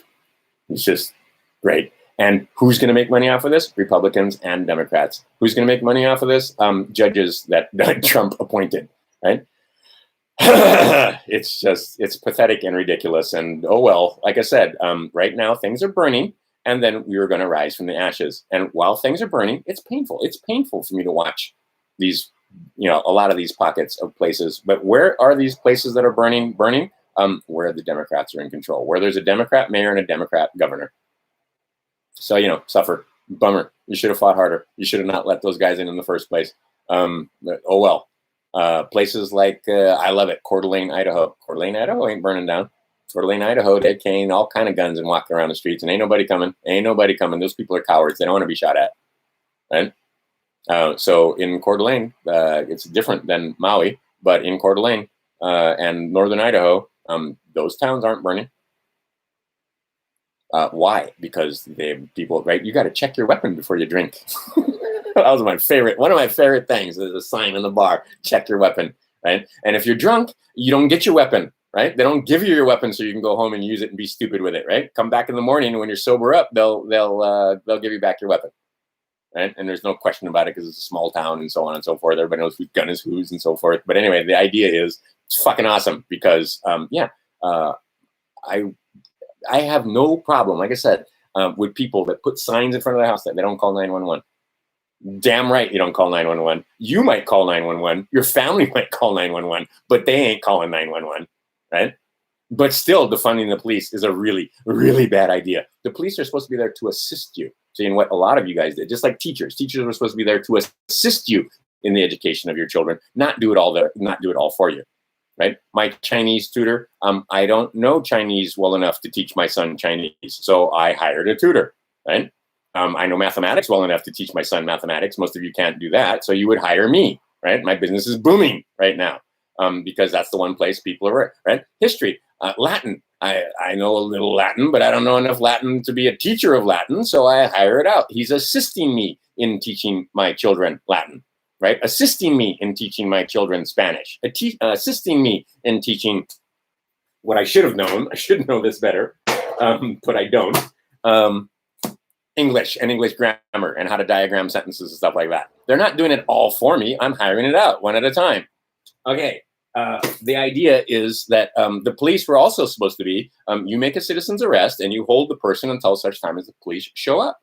No, you do it all now, right? You'll stand by like this as a cop is beating on a woman or just watching a video, seeing they're putting that on there to piss you off. this woman is like, I'm not going to contract with you, and I don't, right? And it's a pretty good looking black woman in a very nice, I think it was a Mercedes, looked like to me. And this cop fucking basically tells her, I'm going to choke you the fuck out, right? So I'm on top of her, and he's telling the people that are filming this to get back behind my car and stuff like that. While he's struggling with a woman and choking this woman out, why doesn't somebody just walk over, because you're a trained sheep and you're scared? Ooh, I'm going to get in trouble for this, but fuck it. Why don't you just walk over there, because his hands are busy, and pull his weapon. He brought it with him on his side, and he ain't going to get to it. If you know what you're doing and you can do it fast, you pull the weapon and tell him, get the fuck off of that woman, right? Don't just film it. Ooh, because you'll get in trouble, right? You don't want to get in trouble with the cops while he's abusing one of your fellow citizens, slave, because you know you're going to get in trouble if you pull his weapon out of his holster and use it to peaceably, right? So that woman doesn't continue to be abused or hurt. Ooh, you could never do that. All you do is film it. All right, fine. That's the peaceful way of going about it. But I mean, you know, that don't. I'm defund the cops. That's a terrible idea. Do the cops abuse their power on a consistent basis pretty much every fucking day in this country? Absolutely, they do. Right? So there's got to be a happy medium. But telling these guys that they can't use chokeholds on guys that are trying to kill them, that's ridiculous. Right? And see, that's another thing when you make your declarations. You have the right to resist unlawful arrest with lethal force if necessary, and you are noticed. If you have a problem with that, please rebut this declaration or this statement and tell me why I don't have the ability to defend myself.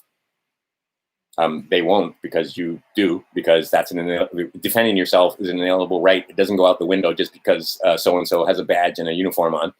And if I should read some of these to you.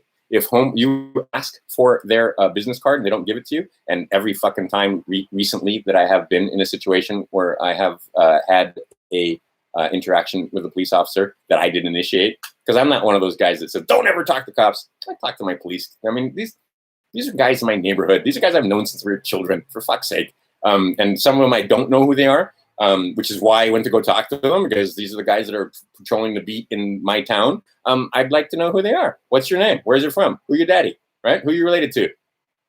Right? Oh, you're from the Rogers family. That's from the Rogers that live in Waikapu. Oh, okay. Yeah, I know them guys. And oh, you're Kanuha. Oh, Waihe. Oh yeah, I grew up in Waihe too. Right? Okay, because the police on my island, they grew up here. They didn't ship them in from. I mean, there's some cops here that they've been shipped in from elsewhere. You can tell they're not from here. But overall, it's Maui police or Maui people that again do not believe that they are just policy enforcers for the statute merchants. They believe that they're here to keep the peace and try to get the drugs out of the community and try to keep the. And a lot of them, you talk to them, they're frustrated as fuck because their hands are tied. Right? They know these guys are selling drugs and they can't do anything about it because there's laws about how you interact with people. But anyway, part of those laws are, if I fucking ask you for a business card, officer, you need to show me your fucking business card. And if you cannot identify yourself for the business card, you're out of uniform. Right? Ooh, they don't want you knowing that. And every time I've done it, they're like, oh, it's on the paperwork. And they get in their cars and run away. Right? I had one bunch of cops in there serving me some papers and so on, and it was actually police that were serving the papers, not a process server. And see, you shouldn't get in the position where that happens anyway, but I was tricking somebody and it worked. Absolutely worked. Because like I said, you Sun Tzu, read your Sun Tzu. But anyway, so I got my little red pen out and I got my stamp out that says UCC, and it was a female cop, and she was like, how do you know all this stuff? I was like, I read a lot, right? And then I asked her and that's when she started running away. But anyway, she had served me with the papers. I was good. I knew what was coming. I wanted to go to court. And when I went to court, the judge acted as my fiduciary. See, like I said, you can use the system again. They can use it against you, or you can use the system to your benefit. Once you understand the system, and it takes a long time, because trust me, right? But ignorance is no excuse. But trust me, they make it as convoluted and fucked up as possible so that you cannot use it, so that us peasants can't use the system against them. But I swear to fucking God, the mayor and the governor of this state is going to get paperwork from me, right? Because they have violated their gubernatorial license. Did you know that they had a license? They have violated their mayoral license. They have violated their oath of office. They are in contempt of Constitution, and all of that comes with fucking monster penalties. But the average slave cannot bring allegations like that against them because you have no fucking standing in a court of law until such time as you file your paperwork and you let them know. And you can't do it in a day, right? You got to season this stuff. It takes 30 days. There's a 3-step process. You got to send it in there and you got to wait 30 days for them to respond and then rebut and so forth. And same thing when you make the allegations. You can't just make allegations, right? They have a chance to refute those allegations. Takes 30 days. Or within 30 days, they don't do the refutation as they're supposed to do or rebut your affidavit, then you send them another affidavit that said, hey, you're in default, but here's your opportunity to cure because you're a gentleman, because this is, 1, gentlemen give notice, and 2, what do you do with the book? 2, this book right here tells you that you have to act, he who dishonors first loses. Right? Because all the law in the United States is Christian law. It's not Judeo-Christian law. It's not Sharia law. It's Christian law. Every fucking courtroom in the West has one of these in it. And in a lot of places, they still make you put your hand on it and swear to tell the truth. Right? So you might want to know what you're putting your hand on. And most of you were supposed to go to Sunday school or at least go to church camp or at least study this a little bit and get a couple of the stories that were in here. And then you, of course, were given the stories that were in here. And you interpret them exactly wrong. Like I said the other day, if you look at the Sunday school video I read to you from John, and that's not a story about pig going down in the ocean. There isn't any possibility of the dead burying the dead because the dead can't bury the dead. So maybe it means something else. Maybe you need to know what the words mean and what these parables and stories are talking about. You don't. But anyway, the idea is that you are a gentleman. You must give them notice and you must give them a chance to respond to you. And then you give them a second chance even. You turn the other cheek, right? That doesn't mean you let somebody beat on you, idiots. Okay, so then you turn the other cheek and you give them another 10 days. And then they still don't respond. And then you can give them a notice of default that says, look, everything I put in this affidavit stands as truth under the law. I gave you the opportunity to rebut it, and you didn't rebut it. Right? And don't make ridiculous allegations that can be adjudicated later.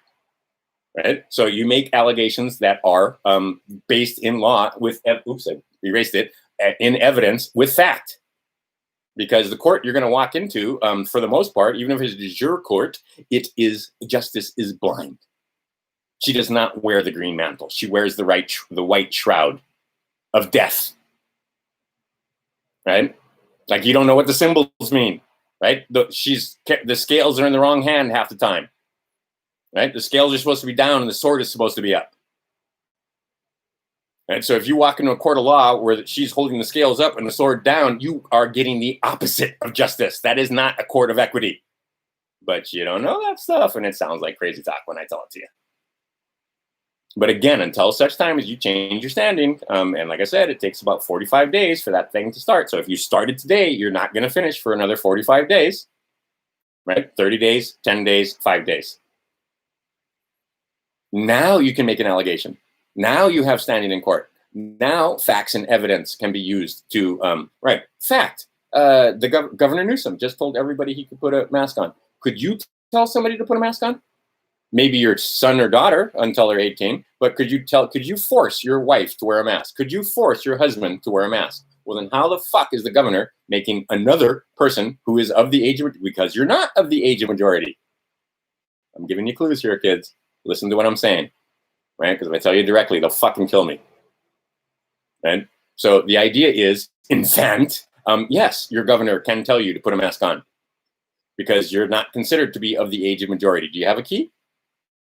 Do you have any seals? All right, then. Do you have a will that is standing anywhere that's recognized by a foreign nation? No. All right, then you are intestate. Do you have $100,000 or more of Federal Reserve notes or credits or something in an account that you can have access? Well, then you're fucking insolvent, aren't you? Do you have anything that tells them that you are of the age of majority, that you're past the age of 25, and that you have done such and such things to let them know that you are, in fact, 25 years of age or older? On an actual certificate of birth that is not a counterfeit. No, you don't. You have a birth certificate, and on that birth certificate, your mommy pledged you to the fucking bankers, and that pledge stands until you refute it. They own your ass. They can stick a needle in you if they want to. They can put a mask on your face if they want to. You are inside their jurisdiction. You are not outside their jurisdiction. Right? So all of this shit, this is happening to you because you allow it to happen to you. Really, it is, right? Because they cannot. Again, in this book, they tell you you have free will, but you don't exercise your free will. And so what they do is they trick you into exercising your free will and make you think, oh, it's safe to put a mask on. Or wait, I'm being safe by putting a mask on. I'm being courteous to others by putting a mask on. If you don't put a mask on, you're causing, grandma to die. Right? Or you're causing, you're being a scofflaw. And I mean, come on, it just makes common sense that if you put this mask on that doesn't do a fucking thing, right? I mean, the cognitive dissonance is huge. So what they do is they get the average person, just like, okay, this is great. And I don't have it because he took it with him. My son is off with his grandpa at the moment. It's awesome. I don't know what they're doing today, but they're off having a day on Maui. It's a beautiful sunny day. I'm pretty sure they're going to go swim in waterfalls and stuff. The guy owns property that has waterfalls on it. Well, I won't name names, but anyway, they're quote unquote private waterfalls. But the guy is cool. If you know where they are and you know how to get there and you don't fucking disturb his stuff, you can go swim in those pools also. But most people don't even know they exist. Anyway, they're going to go play in the waterfalls. But he went to the, or maybe they're going to play in the ocean and the waterfalls. I don't know. Because it's a lovely day for the beach also. I don't know what they're doing. They're going to have a great day. And I won't see them again until tomorrow or the next day. Right? It's off with grandpa. But the idea is that he was going to the store and he didn't have a mask because we have this thing in our state that if you want to go, and all of his friends had masks. And so he, you know what? Beavis and Butthead. And it was, oh shoot, now I can't remember it again. I put in another video and I can't remember the name of it. It's not Third Rock, it's the Big Bang Theory, right? Sheldon, right? With his thing, with his cannon. Okay, so he's allowed, honest to fucking God, you can go into the store if you just put your shirt up over your face like this, right? Anyhow, a lady felt sorry for him and it gave him a mask. Right? And it's a cool mask. It's like a little camo mask and so forth. Like, it's cool. And it's got like multiple things and it has the insert so you can put another thing and clean. Anyway, she just gave it to him because your fellow man, they're good. Right? These are good people. I mean, just understand, even the fucking Democrats, these are good people. Right? They don't harm children. They would never rape a child. They can't conceive of raping a child. So they can't believe that if I mean, they would never do it. Never in a million years would they even consider this as a course of action, wouldn't cross their minds. So they cannot believe that people that they worship and that they watch on the big screen or that they watch on TV would possibly be involved in such horrors. Can't conceive of it. That the people that they might vote for would be involved in traffic. Can't conceive of it. I mean, they can almost believe the money and so forth and the fact that, the corruption and so forth, but they can't understand the children because they would never do, because they're good people, right? I mean, am I going to berate that woman and tell her that that mask is of no use and that it's stupid and blah, blah, blah? Or did my son thank her for giving him a mask that he could go in the store without putting his fucking shirt up over his face? Do you see how they got you 5 ways from Sunday? You see how this works? Right? Even when you're good, right? But again, just try to understand, these are good people. These are not bad people. They might be ignorant people. They might be stupid people, but stupid people still love their children, right? Ignorant people still love their children. And yeah, they obey. And practically, and that obedience is also part of their good nature, right? They're not evil. They're not obeying because they're evil. So get it out of your head that these guys need shooting or need killing. And get it out of your head that you can change the way they think or change their opinions by giving them facts. You cannot. The only thing that you can do for them is to get them asking questions. So you have to be smarter than the average bear. This is why my sons and I get along so well. Because I get them asking questions. What do you think is going to happen if you do that? If you disobey me, is there going to be a punishment there? right? And now he's old enough. Used to be when they were children, I spanked my boys. Make no mistake, I spanked my boys, right? That wasn't abuse. I didn't hit them in the face, right? But they did get a spanking on the butt once in a while. But I mean, that was a parenting fail. Every spanking is at least 100 hugs. Well, okay, maybe not 100, 25 hugs. At least 25 hugs, right? For every spanking, because spanking is a parenting fail on my part. I wasn't smart enough to not have to use violence against my own children, right? But you see what happens when you don't spank your kids. You see them in force in Seattle. Those children have now grown up, and now you get what you pay for, right? And now he's too old. He's 15. I'm spanking a 15-year-old. You don't spank children that big. It's ridiculous. So now we have contracts, right? You fuck up. You owe me so and so, right? I don't even fight with him, right? He's supposed to be in bed by such and such a time, and every minute he's late, it's $1. He's employed. Well, he's not employed. He's self-employed. He's got a business where he cuts grass, and I mean, he works for that money, and he makes good money because on Maui we have lots and lots of wealthy people. They don't cut their own grass. There's always going to be a wealthy person that will pay you to cut their grass or trim their hedges or whatever. But I mean, it's work, and so he's starting to understand that when I charge him $1, he worked for that dollar. Right. So now every minute you're late, and I just keep track. And at the end of the week, right. And now a lot of times I'm kind about it. Like he just went with his grandma, and his grandfather, and he owed. I can't remember how much he owed me, but because I was going to give him money to buy food. The boy eats like like teenage boys eat. So I didn't want the grandfather to have to pay for it. So I told him, here, he's got money with him and so forth. But instead, I told him, look, you'd have the money that's in your wallet, and I would have given you another $50 or whatever it was to go shopping, right? But now instead you're going to use your own money to go shopping, right? And you give me the receipt, and we're going to take it off what you owe me for all the nights that you 1 minute before bedtime you came out to brush your teeth instead of being in bed when you were supposed to. I mean, that's just one simple thing. But other stuff like you go out with your friends. If you're not going to be home by dark, you've got a freaking cell phone. I didn't have a cell phone when I was your age. You need to call me and just let me know. Right? You don't call me. There's a penalty there too. Or maybe I'll make him go to work. Or maybe you'll have to do dishes or whatever. Right? I'm not spanking him. That's ridiculous at this age. But see the other thing, they respect me because they know that if I tell you that I'm going to do, I don't threaten them. They have another household. The mother and I are not under the same roof. Where they knew that there was just going to be blah, blah, blah, blah. They might threaten to spank them, or they might threaten them, but it never came. So over there, free reign. Do what the fuck they like. Over here, my sons are well known for being polite. Even in his friend group, he's known as, quote unquote, the polite one, because he shakes hands and he, takes his dishes to the sink and stuff like that. It's how you raise them, right?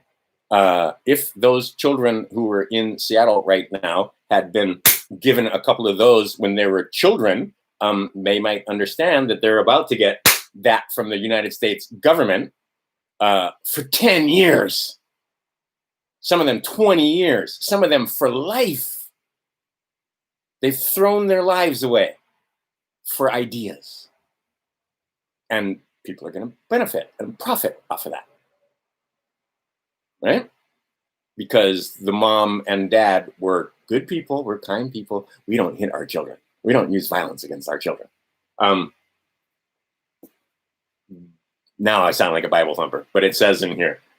Does it say in there very clearly? I think there's a chapter in there. What's it say? Something about spare the rod, spoil the children, something like that. Yeah, spare the rod. Yeah, that's in Proverbs, in the book of knowledge. Right? And I'm not advocating beating on children. Like that one guy, he beat his children so badly, he got 7 years in prison, and he was on parole. And now the freaking police force has walked out because they charged the guy that shot him for murder. Right? Now, see, it seems to me that if he was going to taser, they should have tasered like force with like force. But he knew that he had busted his parole and that he was going to go back inside, and he really, really didn't want to go back inside. So now he's dead. Better yet.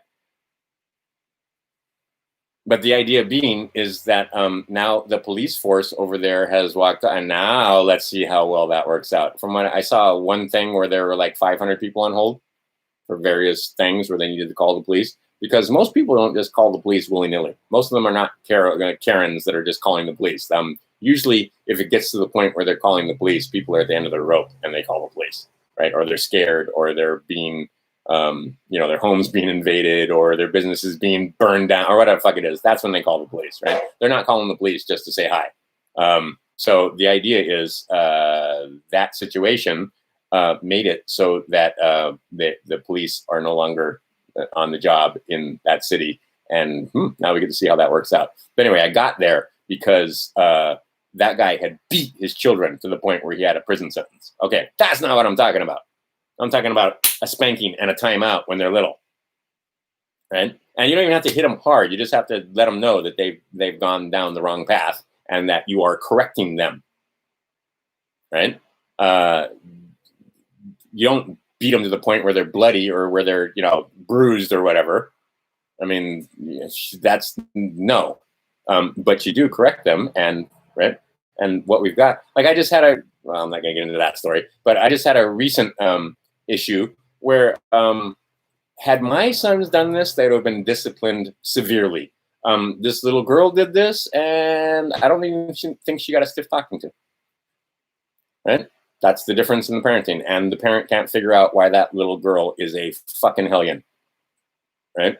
Because she never has received any kind of punishment or discipline for her actions. So now we have an entire society that has never received any kind of punishment or discipline for their actions. And you see the result, and you don't want to admit it. None of us want to admit that this is the case, right? I'm not a whore. I'm polyamorous, right? I'm not. I mean, it's fucking awesome. Anyway, the idea being is that you get what you get, and there is. I'm not surprised at what I'm seeing. And again, you want to rise from the ashes. There's got to be fire first. So what are they doing? They're showing you how the Democrats are. They're showing you what it would be like to be under communism. They're showing you and making these people come out from. Oops, see, I erased it. From light to dark, right? There's a lot of these people are Masons are starting to show up and talk about being Masons. A lot of different people are starting to show up when it comes to the traffic and so on. And we're starting to see, these guys are involved in traffic, and it's not just drugs and it's not just guns. It's also humans that are involved in this traffic. We're starting to see who these people are that were the players that you would never see because you don't vote for them. Right? They're appointed, or they've been in positions of power forever, and they're behind the scenes. I knew a lot of guys like this, a lot of guys like this, dated women whose families were the behind the scenes guys, not the in front of the scenes guys. And now those guys are being exposed. Trump is excellent at bringing them, right, shining the light on these fucking cockroaches.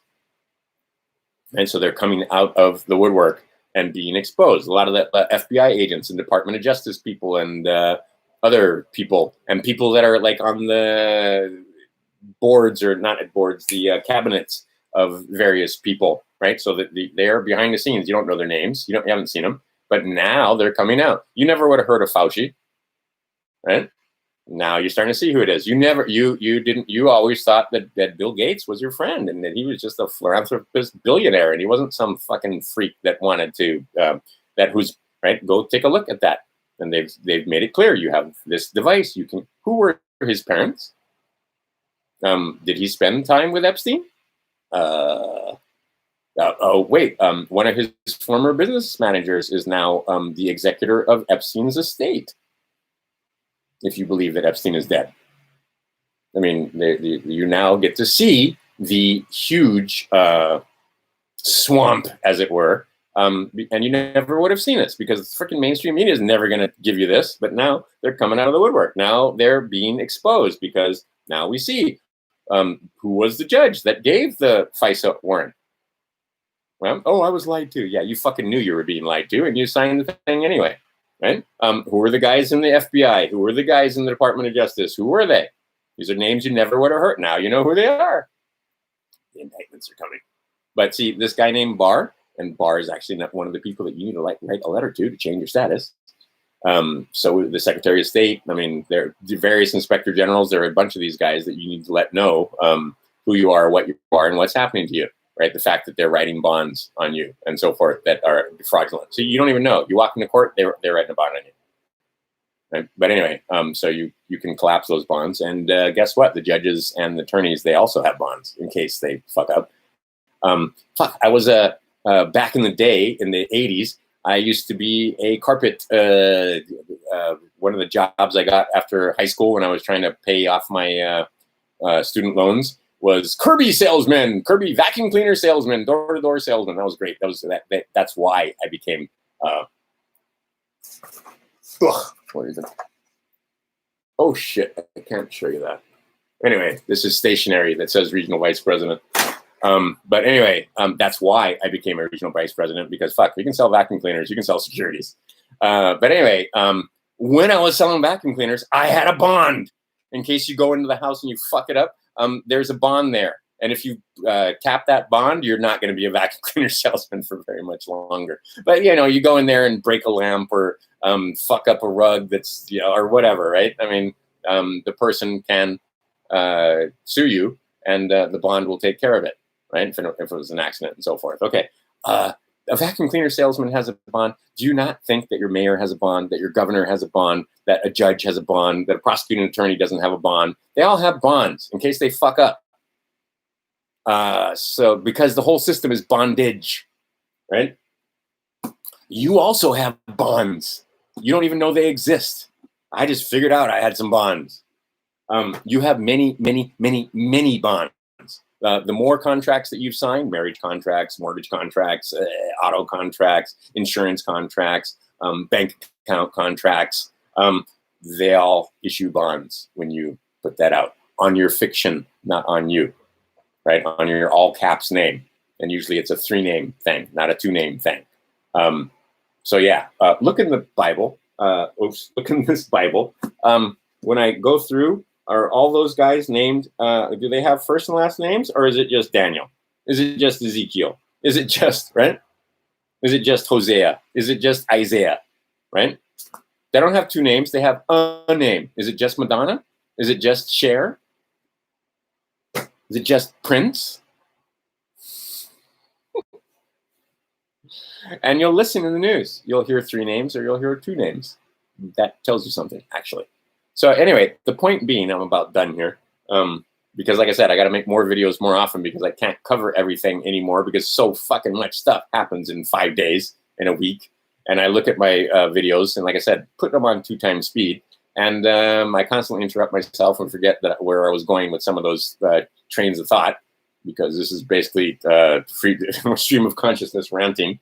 But the idea is we have a bright future ahead of us. It's absolutely clear that, yeah, they got 4 ponies and that next pony is famine, but you don't care about the famine if you got a garden and you got a cellar full of food, right? My grandma had all that stuff put up that she grew herself and she knew how to can.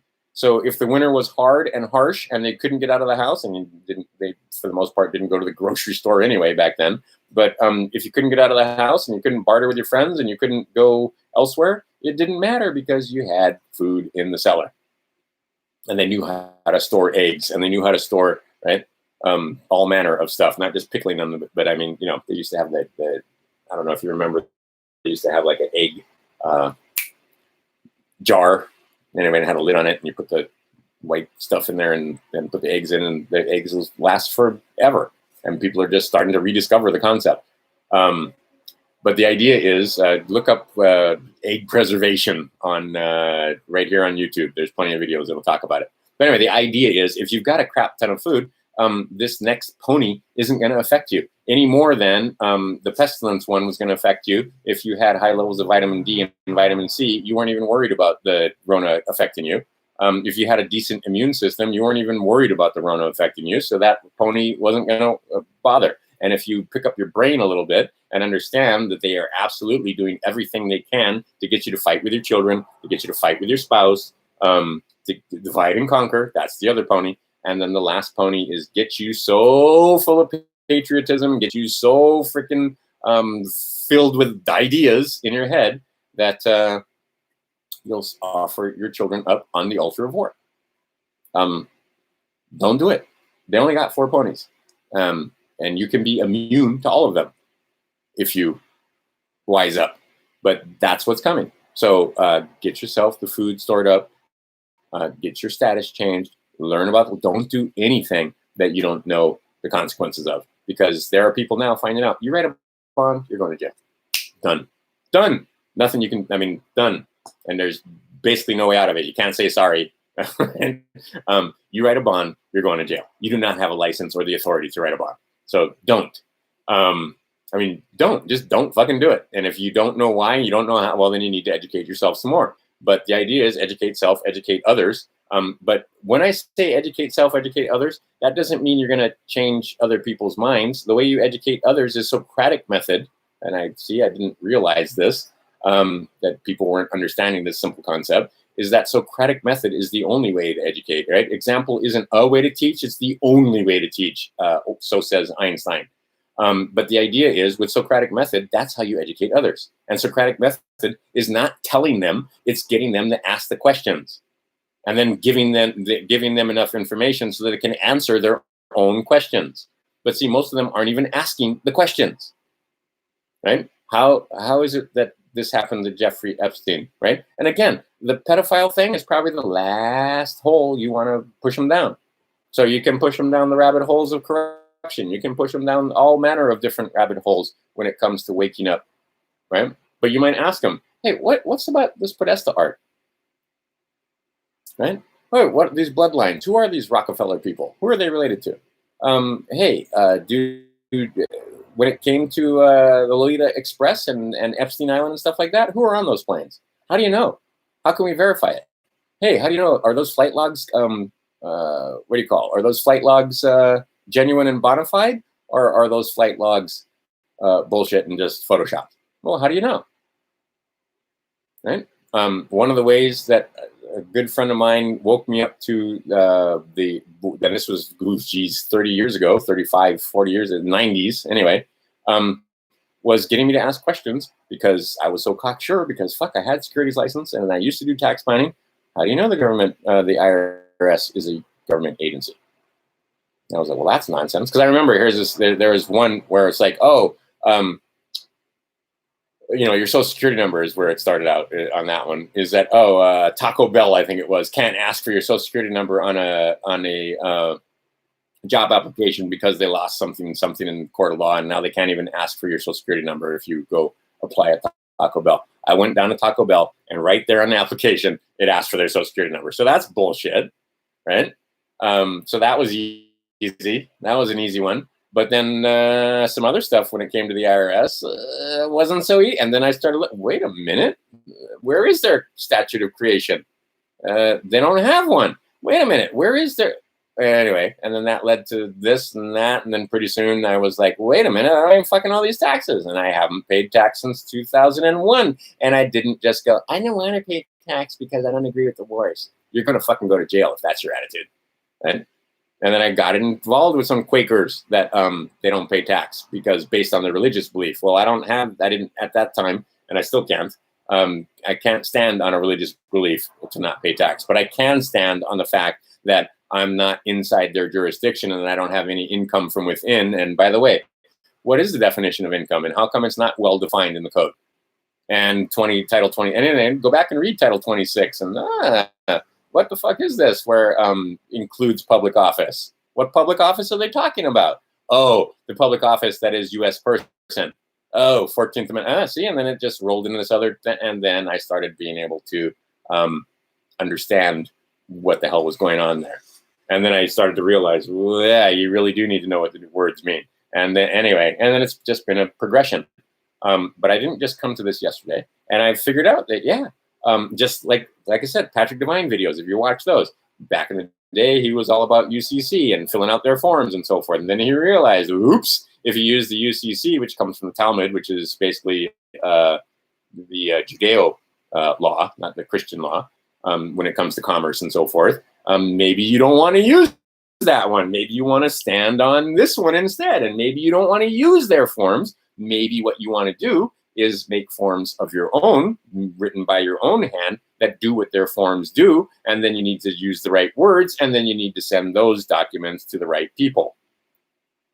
And then you have to get them to recognize it. And like I said, it's a process. It doesn't happen in a day or two. It happens over, at least at the bare minimum, it's going to take you 45 days to get through some of this stuff, because you got to give them a chance to respond to you.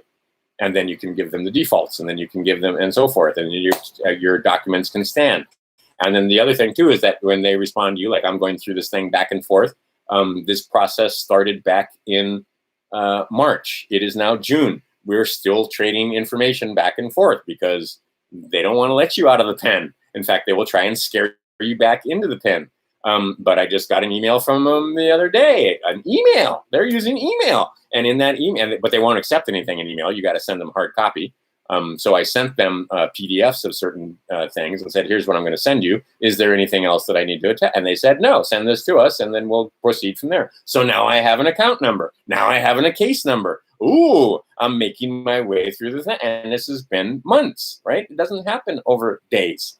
And it took me a long time to get to the point where I understood what to do and who to talk to, right? Because the people that are doing this, they have multiple offices in multiple states. And if you send your shit to the wrong people, they just kick it back to you, right? And if you don't know how to, and then I figured out the concept where I can't just have it notarized. I have to have the notary certified. Oh, now, boom, everything changes, right? Because many people, like I said before this, you send it in with just a notary, and that notary hasn't been certified. In other words, you don't have a notary on your notary. Your paperwork's no good. It's as good as, it's almost forgery to them, right? So, like I said, and then the other thing is, especially when you're trying to get money, and a lot of you guys, if all you're trying to do is see, all my stuff that I'm doing right now is not to get money. It's not to get a free car. It's not to get my electricity bills paid for by public utilities that are supposed to handle that for you. It's none of that. It is to secure my liberty. It is to make it so that when I walk into court, they don't want to touch me. In fact, they don't want to invite me into court in the first fucking place. 99% of the time, it's not going to be some roadside confrontation where they're like, oh, this is a patriot, or this is a sovereign or citizen or whatever. And then, you know, because they consider those guys an enemy of the state, and they're trained on that, right?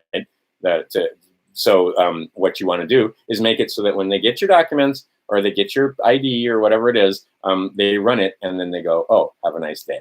You don't have to have an argument. You don't have to have any kind of confrontation with the guy on the side of the road. You just comply. Can I see your ID? Yes, you may. Right? You hand it to him. And I'm not there yet, but I've seen it now happen. I've been in the car with a guy where that did happen, right?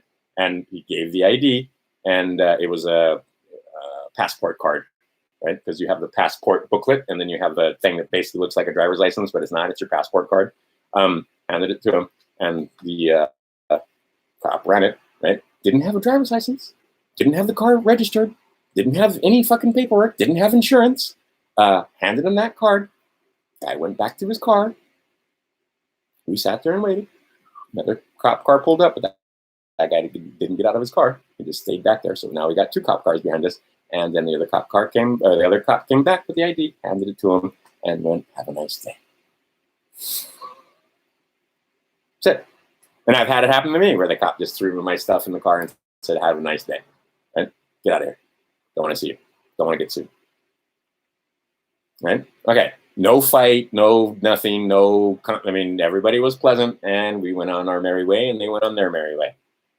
Right? We're looking for somebody that was easy prey. It's like bullies, right? If they know you can fight, or if, they walk up to the fight with a knife, and you're standing there with a freaking, double barrel shotgun or a pump action, they're not going to fight with you if all they got is a knife and they're staring down the barrel of a shotgun. They're not going to fight. Okay, same principle, right? They look for easy prey. So when you pull your driver's license and your registration and your insurance out, they got you, right? And you don't ask any questions like, was I involved in commerce at the time of it? They got you, right? They know they're going to extract wealth. You don't even know your fucking name. They got you. They know they're going to extract wealth from you.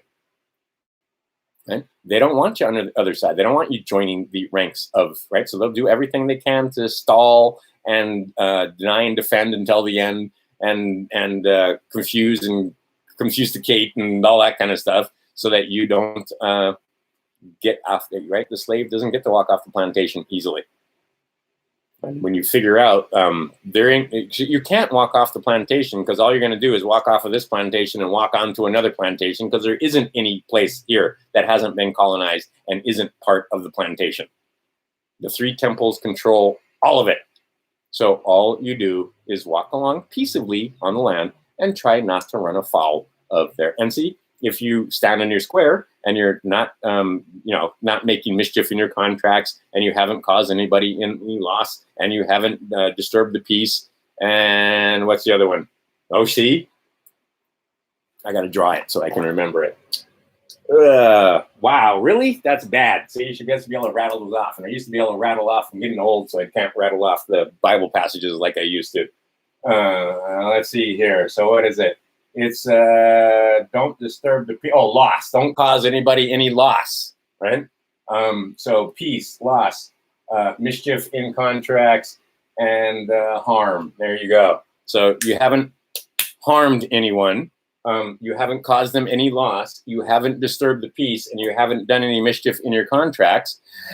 And you have no reason to engage with the law enforcement, as they like to call themselves now. They used to be peace officers, right? So there's no reason for you to engage with the government. I know people like my son's grandfather. He hasn't had any kind of dealings with anybody that you would consider a position of authority. I don't know, 30 years, right? Has a nice place way the hell out in the country in the middle of nowhere. He rarely comes off the property. Has lots of food. Well, that's not true. He doesn't rarely come off the property, but he'll stay there as much as he can. Right now, he's a hell of a carpenter. So he's building stuff for this other guy. He's one of these carpenters that, I mean, I'm 5% of the carpenter that this man is. I mean, seriously, the guy's insane. And because he's right, he just does the angles. And anyway, put up a shed in a day. Would have took me 5 days just to get the roof on the place.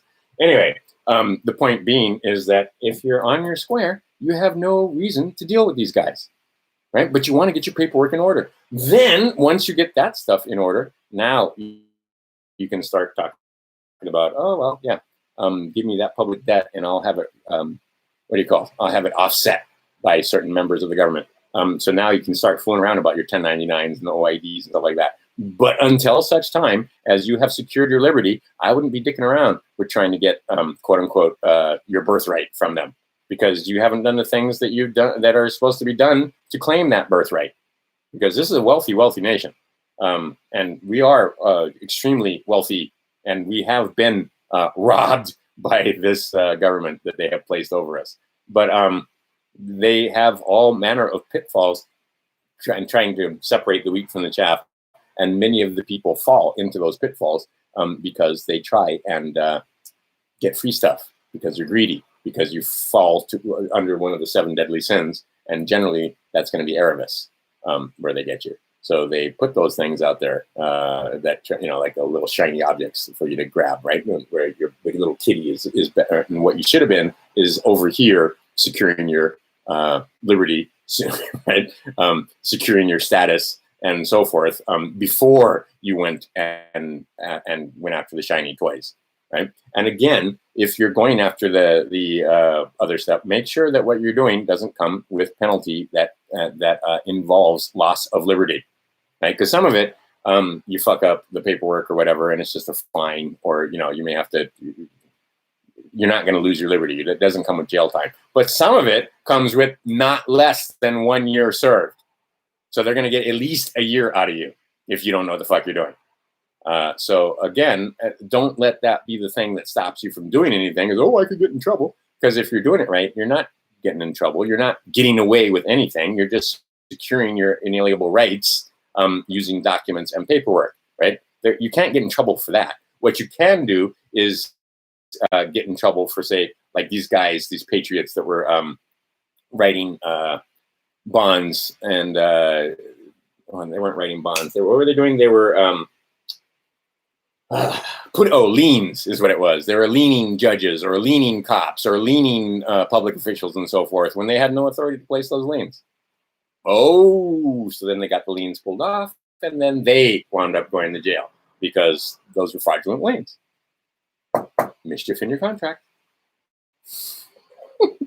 This shit ain't hard once you. It's actually very simple, and Patrick Vine says this more than once, and so that's the name that keeps coming to mind. But David Windmiller, and I can't remember that guy. The other guy, he's a black dude. He's from England, and then there's a couple others of them. Anyway, they all say the same thing after a while. It's actually pretty simple. The system is not as they make it as convoluted and you know, there's many hoops and stupid form and stuff to fill out and paperwork and so forth as possible. But the concepts are actually very, very simple. It boils down to this, right?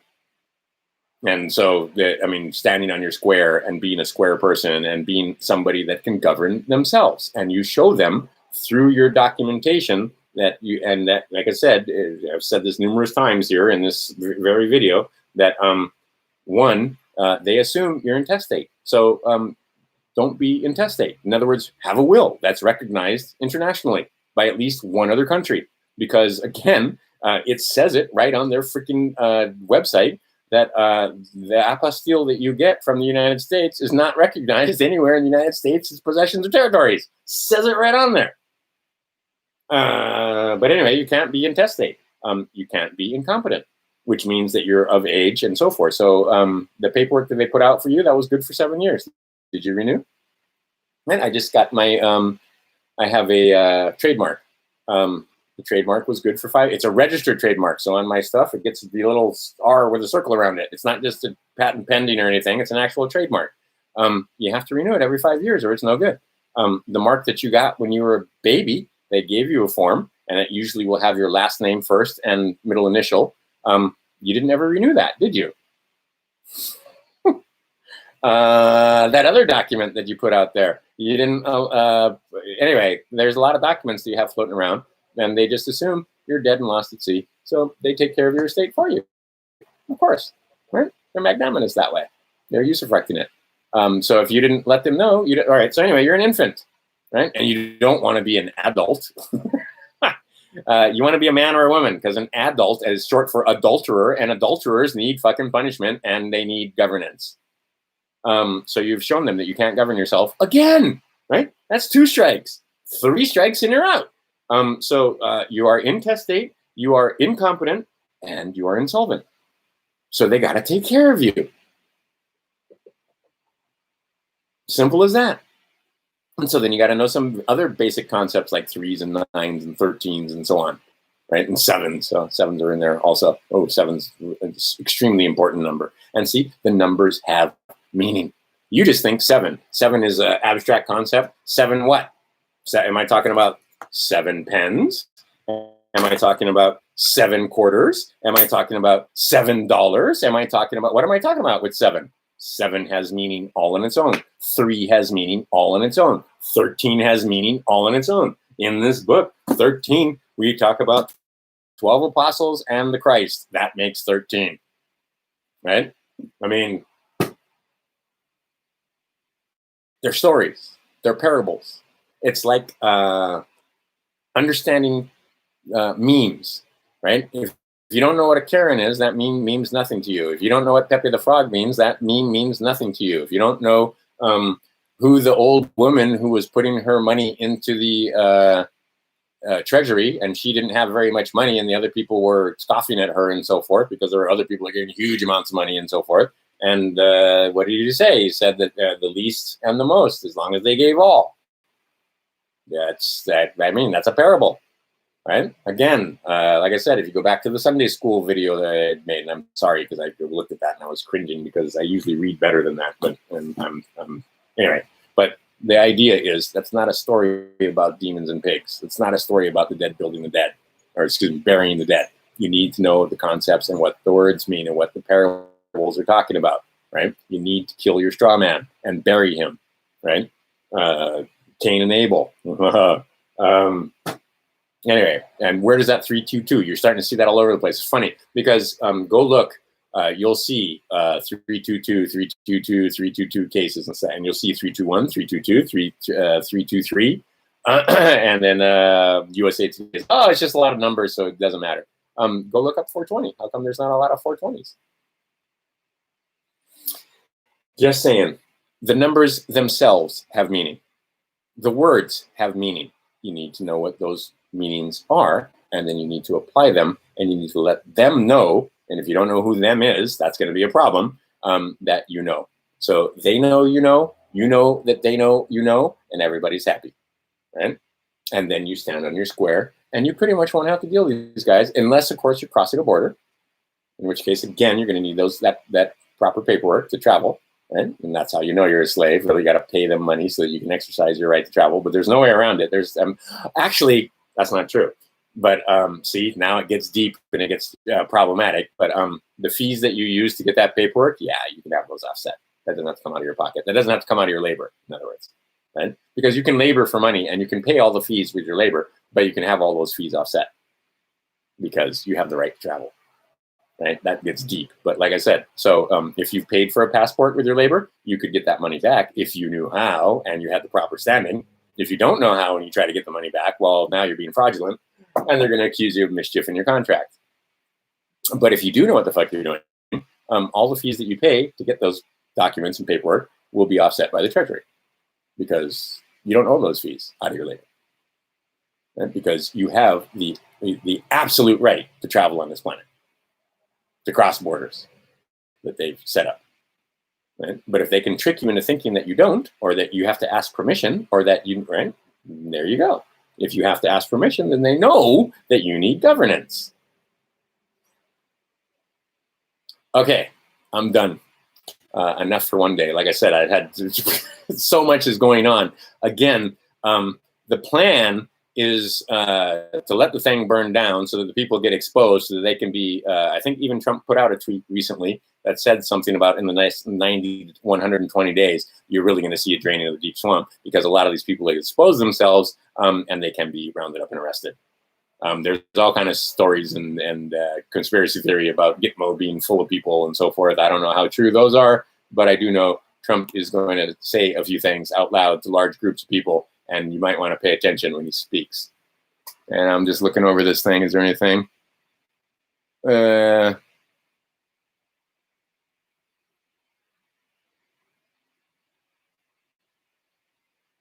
I'm reading the words and I'm not understanding what you mean.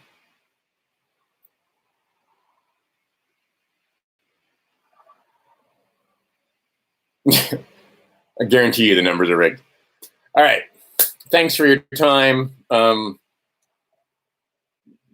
Like I said, if you want to hit my Patreon for $1, right? And I'll probably just revenue it to some other person that I think deserves the Patreon more than me. But I also use it for stuff. I think I had $23 in Patreon, and 23 of that I choked on it a little bit. But the Hawaii Food Bank is suffering. See, why should I give the fucking food bank money when these dumbasses are the ones that putting their mask on and obeying their governor? That's why they have to go to the food bank. But okay. So anyway, food bank is suffering. I know guys that work at this food bank because they're better people than I am, and I gave them $20. And where did I get the $20 from? My Patreon, right? So you guys help feed some stupid Democrats in the state of Hawaii. But overall, I've also used it for all kind of stuff, right? And I mean, it's $20 and to me, that's free money. I make this stuff. I would do this anyway, and some people appreciate it enough where they give me $1 a month, and I'm not asking for $10 a month or $25 or $50 donations and stuff like that. And I've never want to get to the point where I'm dependent on it, like so many other YouTubers got dependent on their YouTube funds, and then YouTube cut them off. That's Sun Tzu right there, right? Get them used to it, and then cut them off. So a lot of these guys, like SGT Report, and I can't remember a couple other names and so forth, that were doing fine on their own, just with YouTube advertising and so forth, now depend on Patreon or on your donations to continue doing the work. I don't consider this work. I consider this ranting. It's almost therapy for me. And then I go back and watch, and you got to be careful, right? I'm just some fucking guy on the internet, and I'm learning along like you do. So occasionally I look at my videos and I'll actually delete them. But once in a while I'll put some stuff in the video. It's wrong. It's wrong, but it's true, or it's not It's not as correct as it could be, or I say things like, oh, you can't get the money for your passport back. Yes, you can. Right? I mean, you can't, I can't remember. There's another one where what I said and what I meant were two different things. But the idea is that you got to do your own research, right? You got to be able you got to be able to know it well enough that when, say, somebody like Patrick Devine talks, you either are smart enough to know where he went wrong because they're old videos, and then later on, sure enough, yep, he corrects himself. Later on, he figures out that, yeah, you got to use your own documents. Don't use their documents unless you're working with your fiction on the other side, which is a lot of the Stop the Pirates and stuff like that. Like, okay, a long time ago when I was naughty and I just figured stealing from thieves isn't really stealing, I got into some credit card problems, credit card debt. Actually, I didn't really get into problems. I just fucking quit paying them when I realized, wait a minute, they didn't loan me anything. There's no originating account here. And I started figuring out how it goes. I actually had a guy that had a letter that he sent to credit card companies with great success. And I actually rewrote the letter for him and made it better. Let's put it that way. Because I cited the laws and so forth, because I'm a nerd that way and I like to read. And don't try to read all the laws. You can't read all the laws. There's so fucking many. There's like 8 million statutes. You'll never learn it all. So what you have to do is learn basic concepts. What you have to do is learn, like I said, contract law. That's easy, right? So understand how contracts work. Understand trust law. You don't have to know every fucking law in every state about trust. What you have to understand is the pyramid of the trust law, who the guarantor is, the trustee, and the beneficiary. You need to understand that kind of stuff, right? The basics of it, the basic concepts of it. You got to understand contract. That unilateral contracts, well, then if it's unilateral, you're the only signature on that contract, then you can change the contract. Right? For it to be a contract, you have to have 2 or more parties, not just one party. So if your credit card company, it's a fiction, is extending you credit and there is no signature from the CEO or chief financial officer or any other signature on that document other than yours, well, then you need to know what kind of contract that is. That's the unilateral contract. You need to understand adhesion contracts. That's how your government gets you, right? So contract law. There's contract law for dummies. Go get the book and read it. So that's 101 here. That's the basics. So anyway, the point being is that you can't know all the law, but you can understand some basic concepts, and you have to do the research for yourself, because I can't do it all for you. Patrick Devine can't do it all for you. David Wynn Miller and his, I mean, is that Parsec syntax awesome? Yes. Is any government using it? No. So, use their language. Speak to them using their words in their language, using their sentence structure, which is outlined in this manual right here, the Chicago manual style. It tells you, hey, if there's a box, the things that are in the box on the page do not appear on the page. Stuff that's, anyway, this tells you about the grammar fare that they use against you, the lawfare and the grammar fare. So the idea being is that, you got to be able to stand on your square. You got to be able to do your own research and educate yourself well enough so that you can proceed, right? I'm trying to show you some of the ways that I've found. And like I said, I may be a little bit ahead of some of you guys watching. I might be behind some of you guys watching, right? I remember talking to this one lady. She had her 47 EIN. She had her 98 EIN. I don't have my 98 EIN yet. Why do you need a 98 EIN? For what? Oh, wait a minute. Are you a private banker?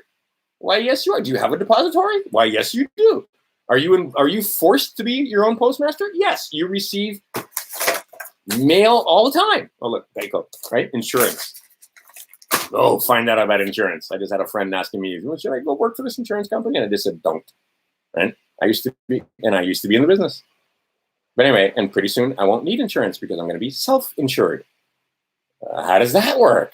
But anyway, the idea being is that I receive packages. Right? I send out packages. I put postage on packages. That makes me a postman, doesn't it?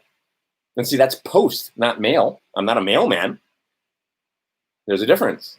And that's the whole thing about the 3-cent stamps. Go look at my playlist, right? And find out about 3-cent stamps. And again, on that 3-cent stamp thing, there are guys that are not doing it right there. And there are guys that put this wrong stuff on the 3-cent and the little letter. I put all the right stuff in there, went down to my postmaster, educated my postmaster, and now 3-cent stamps on my documents go. And you can't use a 3-cent stamp everywhere, because if you're sending it into a federal zone, that's mail, and you need to put the appropriate amount of mail on it, postage on it. right? But if you're just, it's civilians and it's going from one piece of the land outside of Washington, D.C. to another piece of land on D.C., like say from Makawao to Kahului or from Maui to Los Angeles, to an address there that's not a military base, that's post. That's 3 cents. That's crazy talk. See, that's one of the ways you can wake your friends up. Send them the letter with a 3 cent stamp on it and point out the fact that you only put a 3 cent stamp on it. How come it got there without return postage or without, postage? I've had stuff that came and it came with postage due because they didn't put enough post on it, according to them, because they were sending it through the mail. Now, if you understand the post and understand the concept of 3 cent stamps, then you can send a letter to your friends and maybe wake them up a little bit that way with a very simple question. How come I only have a 3 cent stamp on this? The world is split in two, my friends. Okay, I'm done. I've gone on for, God damn it, 2 hours again. This one, it went by pretty fast because I didn't read it anyway, but I'm trying to keep them 2-3 hours. See, because I used to have a morning show. My morning show was 5 hours long, from 5 a.m. to 10 a.m. in the morning. There wasn't any place you could go on this island without having my voice coming out of the radio in your shop, in your hotel, all over the place, right? And for about 2 years, I was running a dynasty. I had a #1 show. I had a billionaire for a boss. We did $1,000, or what was it? We did $100 a day in the month of May. So every day we gave away $100. So basically we bought an audience. And then it turned out I was kind of funny. And I was like this, right? Because I could give a shit what I couldn't swear. I didn't swear on the radio at all. Like one time I got busted.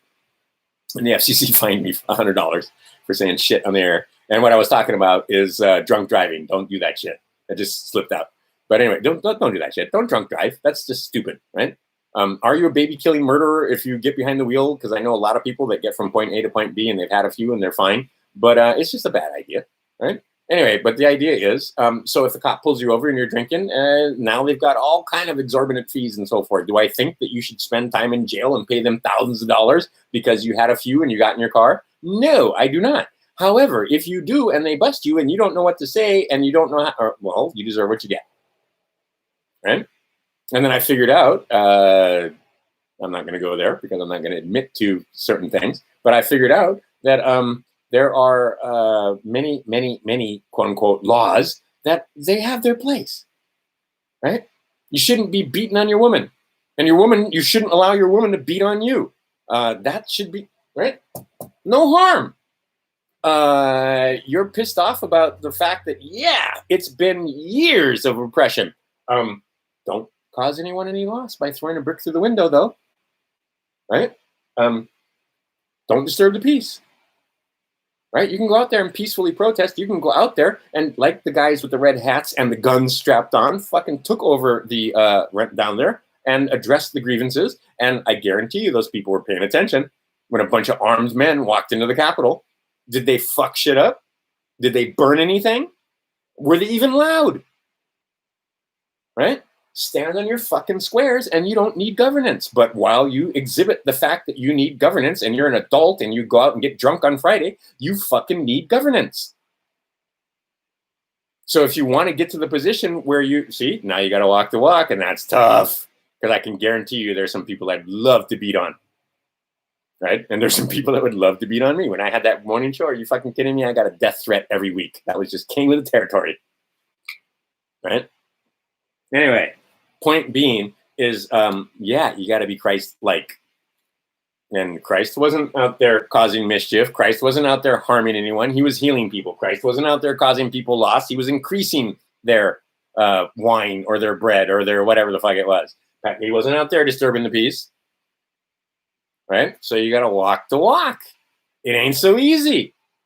Left-hand path is the much easier path, and it leads home, by the way. You guys think it doesn't lead home. You're going to get burned. There's going to be some fire. There's going to be some pain. But it's the faster way home, right? The longer, difficult way home is the right-hand path, where you stand on your square. You don't harm children. You do the right thing every time. When nobody's looking, you still do the right thing, right? That's the harder path, right? And who judges? You judge. You the judge of you, right? Them not the judge of you. You are. And I know a lot of that gets esoteric and stuff like that, but the idea is no, you have free will, and you will do it until you get it right. I come from people of strange beliefs. But if you think you're just here once and you have a loving God, and if you fuck up once, you're going to hell forever, I have a problem with that ridiculous thinking. You have a loving God, and you will have as many shots at it as you need until you get it right. You've always been here. You've never not been here. You've always been here. You're always gonna be here. All they can do is get rid of this, right? They can cut you, right? They can burn you. They can drown you, right? But what you are, as my grandma said 1,000 times to me while I was a child, what you are, little rooster, is cannot be cut, cannot be burned, cannot be drowned, cannot be shot, right? And they got you confused into thinking that this is what you are. This is not what you are. The words that are coming out of my mouth are being made by this contraption right here that's in this physical body, but the thoughts are not contained in this body. And there are huge amounts of books now that will tell you that you're the rock, but the river is what you are. Right? Illusions. Jonathan Livingston Seagull, etc. There's a bunch of people that in the modern time tried to complete Zen in the art of motorcycle repair. And there are many, many people that have figured out, I can take a scalpel and chop the hell out of your brain and you're not in there. Right? And there are many people that'll tell you they've had out-of-body experiences where they watched themselves being operated on. And they heard every fucking thing that the nurses and doctors said to each other while they were being operated on. Right? You're not in there. And it is a loving, happy universe that you live in. Your future is bright, my friends. Like bright, bright, bright. Get yourself some silver because they're going to need that stuff for all the fun devices that are coming your way in the very near future. Right? Not next week or anytime, but it's coming. Right? The fact that Trump is talking about using energy, using light to purify you, oh, it's coming. It's coming. Right? You won't be taking drugs. You won't be using the mushroom magic guys, right? That's a mushroom cult that goes back to Sumerian and Egyptian times. If you don't think that they knew from time immemorial, go look up plague doctor masks. That was using the technology of the time because they didn't have, right? Because they understood how to keep the pathogens from getting in them and infecting them. And you fuckers that are talking about, oh, there is no virus and stuff like that. There is absolutely a way to bring one thing from to another and cause that person to become infected and die. Absolutely there is. And I'm not going to get into that. I don't have it here anyway. But the idea being is that, yeah, they know how to give you cancer, as it were. Right? They also know how to heal these things. And that's coming. Free energy. You're going to have devices that aren't too much. I don't have one to show you. No, I don't. Do I? Yeah, I'm not going to do it anyway. But devices. Yeah, yay big. Oh, here. I can use this. Oh, my God. It's for Ruby's Scarlet. A thing about this big. Power your house for a lifetime. Right? 30, 40 years. Just this big. Right? Install it in your basement. Why you're using centralized power? Oh, because they told you to, and because you didn't know any better, and because that's crazy talk that you could spin magnets and make power. This guy Tesla came up with devices. I still don't know what the fuck he was doing. Right? As like I said, the Tesla. If it was a real Tesla, you'd never have to plug the fucking thing in because Tesla's vehicles powered themselves. Right? Looks like magic to us, but it wasn't magic. It was technology. That shit's being released. Well, some of that shit's being released. And you know who had it? And you know who has it? I've said it in numerous videos. John Trump. Who's John Trump's nephew? Oh, Donald Trump. I have seen, well, I haven't seen with my own eyes in person where I could actually put my hands on it.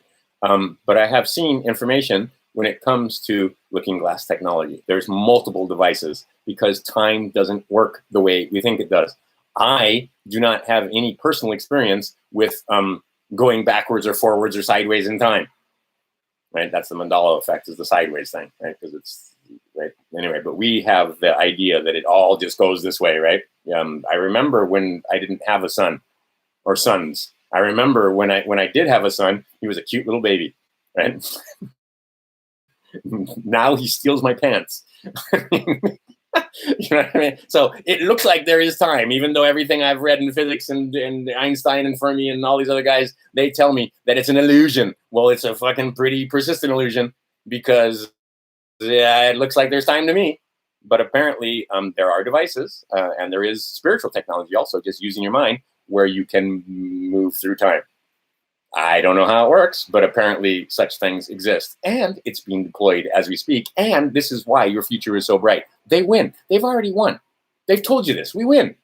With almost, I mean, the certainty seems almost over the top. Right? But they win. They've already won. They're just putting on a play so the rest of us can catch up, as it were. Right? Because they've already won. Your future's bright. Be of good cheer. Be happy. Right? Don't sit there and fret. Oh no, the demons are going to win. The demons don't win. They always lose. Right? The ones that created the demons are really, you think the demons are going to overthrow the guys that create? For fuck's sake. They lose. They absolutely lose. Right? Now you got to define losing, you got to define winning, but we win. They lose. It's simple. Who going to win? Us. Who going to lose? Damn. So be of good cheer, my friends. The idea is this thing is being played out in front of you. It's a simulation that you get to participate in.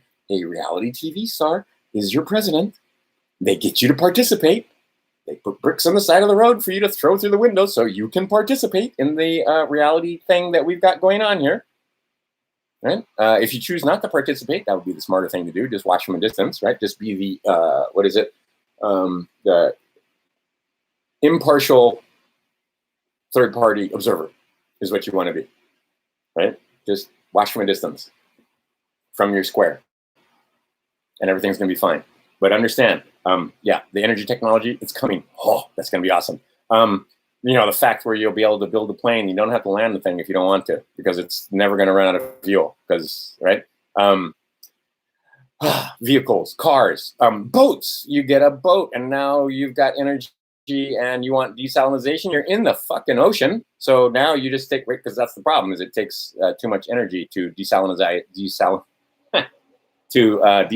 the water, to take the salt out of the water. So a lot of guys water everywhere and not enough to drink, right? So devices that can take salt water and turn it into fresh water, just that much. How much is that going to change the world, right? Just that one thing.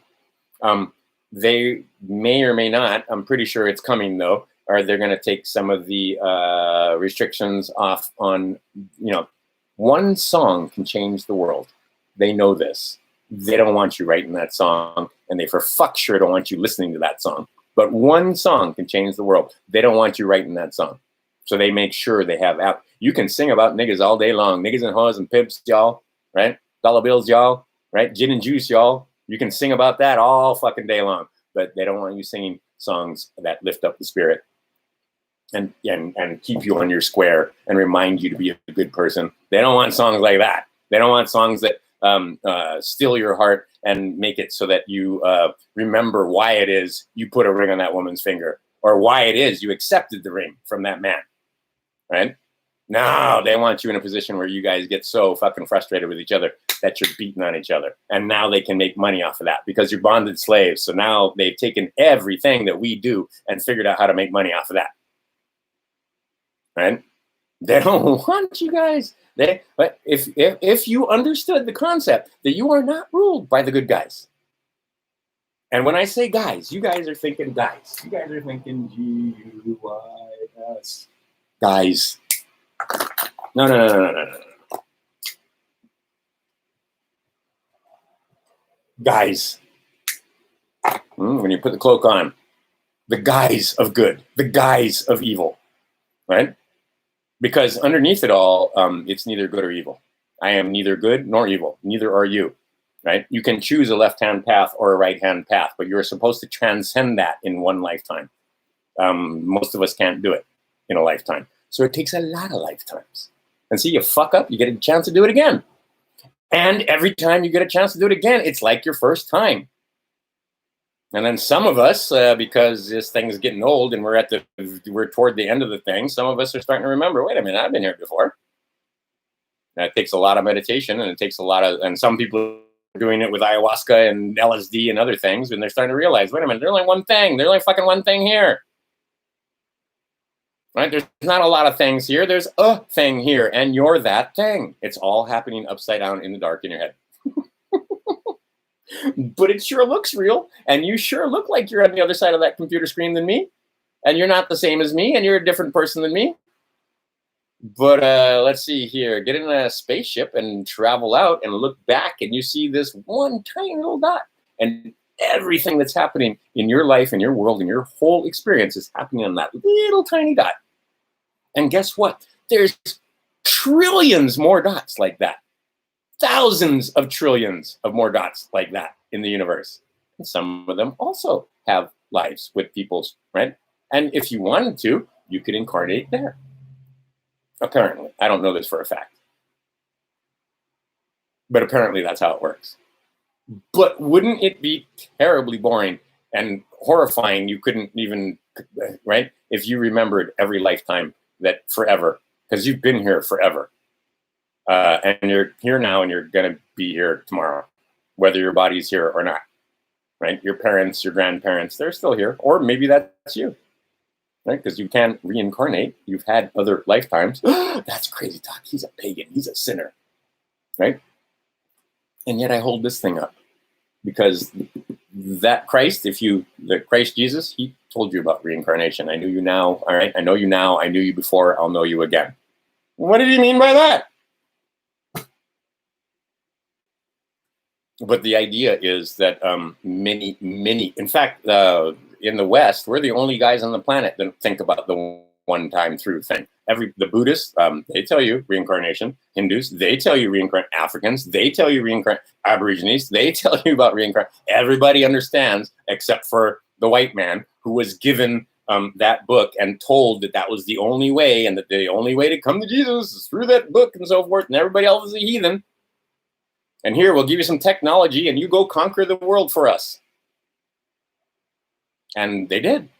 And now they're being shamed and guilted for it.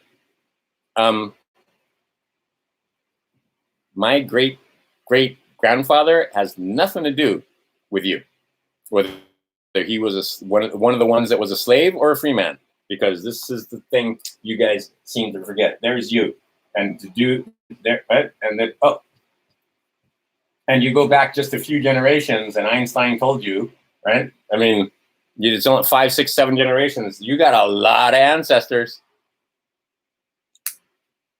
10 generations. Now it's a hell of a lot of ancestors, and you'll start to see that, yeah, there's a little incest in there, and there might be a brother and a sister that had children, and there might be a mom and a son that had children, or, because as it turns out, if you look at the DNA, it's almost impossible for you to have a perfect family tree. This is why in every culture, whether it's women or men, you find people that aren't like you attractive, usually, because, especially women, right? Because they understand genetic diversity. You want somebody outside of this family tree to come, right? So you want somebody way over here.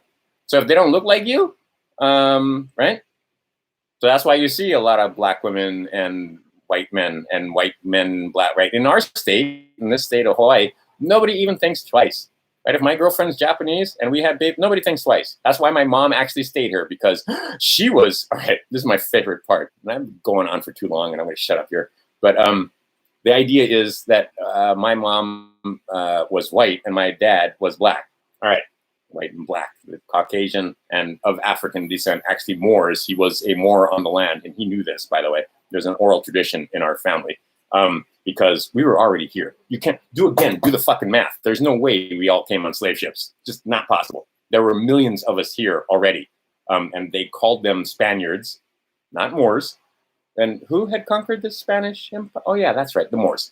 Anyway, and that's why the king of Morocco was so fucking rich, because he was not getting his land off, getting food and gold and other stuff out of Africa. He was getting it from the Americas. Same thing, Solomon, same thing, a lot of those guys. They knew about the Americas. The oceans were not fucking barriers. Anyway, we can argue about that all day long. but the idea that the Indians and the Moors and people of color were already here. And then they were called savages. And then, anyway, and it was white folk that looked different from them because they couldn't have brown people come in, right? And they also made sure that they were eugenicists and that they, right? Because you see, the English, they didn't have sex with the Indians. They only had, that was woof, right? They didn't do that. Spaniards, on the other hand, who were also usually of Moorish descent and oftentimes dark skinned. There are plenty of Mexicans that have Spanish ancestry. There are plenty of South Americans that have Spanish ancestry because, yeah, they interbred, right? With their, that was part of the way. Because, okay, so see, I'm going to go for days because now we got to talk about history. The Roman Empire and that whole empire. So you had the Dog Latin that we are now speaking and using, but the High Latin, that would be the Italians, right? But even then, but then you had the French and the Spanish, and don't forget that they had all the way up to the Britannia, and they also had the Gauls and the Germans and the go the other way into the empire, and the names aren't coming at the moment, but where Greece, Romania, and so forth is, there's names for those people though. But anyway, they all had their languages and they all had their traditions and so forth. And anyway, it was the Spaniards that came to the Americas and had the truck because of their location in the empire. Obviously, that was the closest place for your ships to jump off to go to the Americas and so on. And those people, they took the South American and Middle American continent and Mexico, and they had a tendency to interbreed with the people. The white folk that they used for colonizing. And again, they just got used. They were deceived and lied to just like everybody else. And they were given some better technology, and they came to the Americas and colonized the place. And what were they doing there? They were there to install the colonial system, that system of being colonized that you and I know and love so well, using their fucking Babylonian Manimatic and their court system, right, to keep you in line, and their brotherhoods that policed you and so forth. See, because before, policing was, like I said, it was a co-proposition. It wasn't just them doing everything. It was you called on them when you had a problem. You couldn't settle, you couldn't stand on your square, and you couldn't settle your fucking differences. You went before a magistrate to see if you could have a third party that everybody agreed that, right? Because if both parties didn't agree when you walked in there that you were going to abide by the ruling of the magistrate, then there was no point in going in the first fucking place, right? But what you had to do was agree, and then later on they used force and so on to make that so whether you agreed or not, fuck you. But the idea was you couldn't settle your differences like men, like grown men. I didn't say adults. I said grown men or women. Then you might go to a third party, usually somebody that was understood to be in a position of power, to settle the difference for you. And hopefully it was written down very carefully. They didn't just out of the blue come up with some kind of ruling for you. They were basing it on law and other things that had happened before, right? And that people agreed that this is fair and equitable, right? Learn about equity, right? Justice and equity. You want equity, right? You're not getting equity in a court of law. And that's the thing. And right, the law loves equity, but it's not the same thing. So learn about equity. What does that word mean? Anyway, so because if you walk into a law asking for equity, they can't give you equity because they're a fucking statutory court. They can't do it. But anyway, the point being is that you walked in there and you couldn't settle your differences, and you went to somebody who you considered to be wiser than you to settle your difference. But that was a last resort. Right? It wasn't the first thing, and now it's the first thing. We're a litigious society. It's the first thing you try to go into a court of law and you try to get justice. How are you going to get fucking justice in one of our courts? You just aren't. Anyway, the point being is that the police were never supposed to do every fucking thing for you, right? You were supposed to make kids that didn't fucking go outside and throw bricks through windows. Your children, they are kids now because they're going to be sacrificed. Make no mistake. Right? I just feel bad for these children because they have been deceived. They have been dumbed down. They're fed media from the time they were small children. You put them in fucking slave schools that filled their head full of socialist dumbassery, right? Where they can't do the math and they can't do anything. All they can, right? Because if the socialist idea can't work, it can't work. Mathematically, it's impossible for socialism to work, right?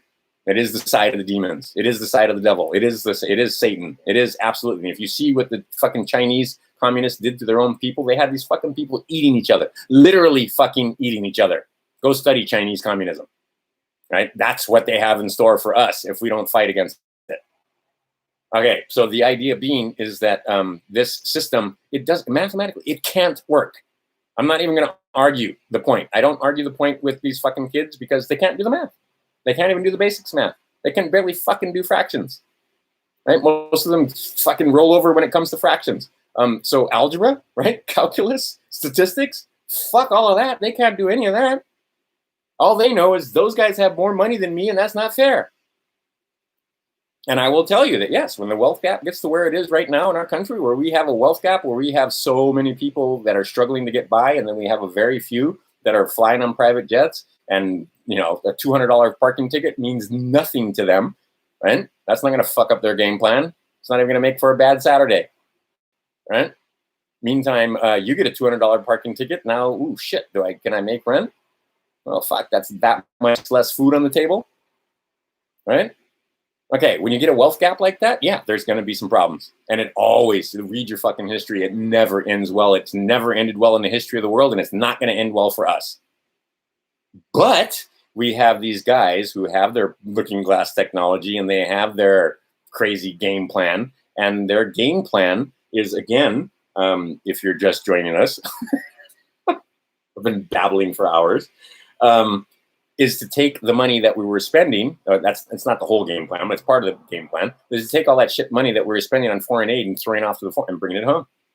That's going to cause hyperinflation, right? No matter what, we get inflation, because what they're going to do is they're going to explode the bank. It's going to be awesome to watch, right? But if you think, right, you are used to this system. Just like I said, the YouTubers that got used to making money, you are used to using FRNs. You are used to taking your FRNs down to the store, the centralized food distribution center, and getting stuff for your FRNs. What happens when those FRNs are no good? Federal Reserve notes.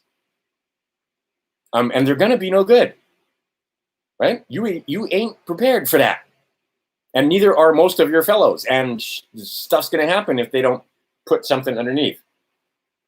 So what I see over there, it's already over.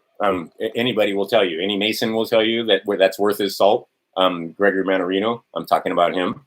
But any of these guys will tell you that we've already jumped off the cliff. Like they ain't no going back. We are in free fall. We haven't hit yet. Now, here's the thing. There are many of them that are thinking that that's going to be a pile of rocks that we land on. But it just might be water. But if you've ever jumped off a really tall bridge, and I have, God bless those guys in Idaho. I thought I was all badass because I jump off of cliffs in Hawaii and stuff like that. But they got railroad bridges, and those railroad bridges are as high or higher than anything I've jumped off in Hawaii. And that fucking water is ice cold, so it's a bit of a shock. Also, if you hit it the wrong way, it's gonna hurt, right? So you need to know how to fall. All right. So what you need to do is know how to fall into this water, because what they have set up is you're not gonna fall on the rocks. But it's still going to hurt if you don't know what the fuck you're doing. So if you don't have your food set up, if you don't have your status in the way it's supposed to be, if you don't have land, if you are, there are going to be those that are stinging when they hit that water. Like I remember once there was this girl that she decided she was going to show us that she was cool, and she jumped in and she didn't know how to do it, and she landed the wrong way, and she had welts on her ass, and it stung, and she came up out of the water like crying, like it hurt. Like, and then she was weeping because it hurt, right? I jumped in the same pool. Didn't hurt me. In fact, I jumped down there to go get her and make sure that she was fine. She was fine because it wasn't, but I mean, the bottom line is we're in free fall right now, right? You see them printing trillions and trillions of dollars, trillions with a T, thousands of billions, not even thousands of millions, right? We got problems coming up here. There's no getting around it, but they got a plan, right, to soften the blow. And what they're going to do in the meantime, since they're using, this is one thing I absolutely agree with that guy from X22, is that, they're going to use the system against them. They're going to print, and they're going to pay you and me to rebuild infrastructure. Right? So we're going to have bridges, we're going to have roads, we're going to have all this, we're going to have water again, for fuck's sake. We've got people in this country that can't, that would, like, we take clean drinking water for granted. Ask the people in Flint, Michigan about that. But there are many other places, that's the place that gets it, but there are many other places where they frack their fucking water, and yeah, the stuff that comes out of the pipe is not drinkable. Okay, well, that's got to get fixed. Okay, that's going to take billions of dollars to fix all that shit. Where are we going to get the money? Well, we're going to get it from not spending it on stupid wars in Afghanistan and Iraq and around the world. We're going to take that same money and spend it here. That's part of the plan. That's not the whole plan, but that's part of the plan. There are many other things that Trump has up his sleeve that is coming. Like I said, did I warn you about the summer of unrest? Yes, I did. I think you can go back and look at it. I didn't know how they were going to do it, but I know it was coming. So I'm telling you, the next pony out of the stable is famine. So you will hit the water hard if you're not prepared for that pony, if you're not ready for it, right? There's only 4 horsemen in their apocalypse, right? They only have 4, and they're clearly labeled there. So anyway, if you want to come out of that, you need to understand that you're going to come through this if you are prepared. Get yourself some silver, get yourself some food, get yourself, right? Before you get silver, get food, because you can't eat silver. And if shit goes down the way they want it to, ain't nobody training you silver, right? I have 50 pounds of this, right? My boy never gets tired of popcorn, right? This is a 12.5-pound bag. I have many, many of these bags in storage. They don't go bad, right? And now all I need is electricity or some heat, a fire, and popcorn is delicious. Put some butter on there, some coconut oil, some spices, some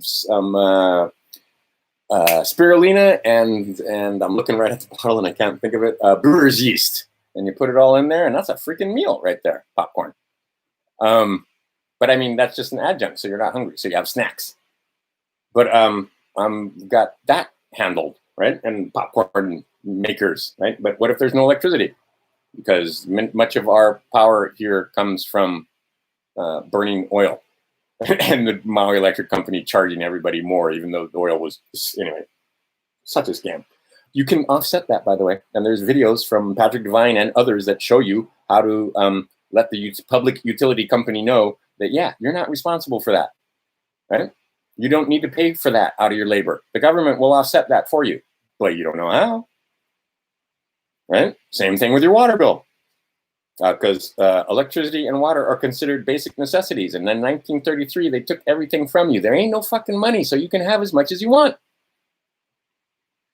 Right? That sounds like crazy talk. But once you figure it out, you'll start to figure out that, yeah, you don't owe the tax. Right? All my friends were sure I was going. In fact, I was thinking I might go to jail my own self because, you know, the IRS comes, right? That's honey badger. You don't care. You don't care who you are. You don't care if you got kids, right? But I managed to get my status changed just with that one organization, not with everybody, just that one, on accident, because I was ignorantly going through it, to MFR 01. That's another thing. That's one thing I said in my videos. I always say MFR 01, but it's MFR, that's master file, your code, that's a 01. Right? And they had changed my code so that the computer would spit letters out to me asking for, and I let them know, I'm not a business. But you are considered a business. That fiction is a business. Right? And it gets involved in legal business. You got to fucking know what the words mean. Anyway, so if your status does not read MFR 01, why did they change it? MFR 01 says I'm not required to file a tax return. MFR 01 says that it's not in sight, right? And you can't get your master file anymore.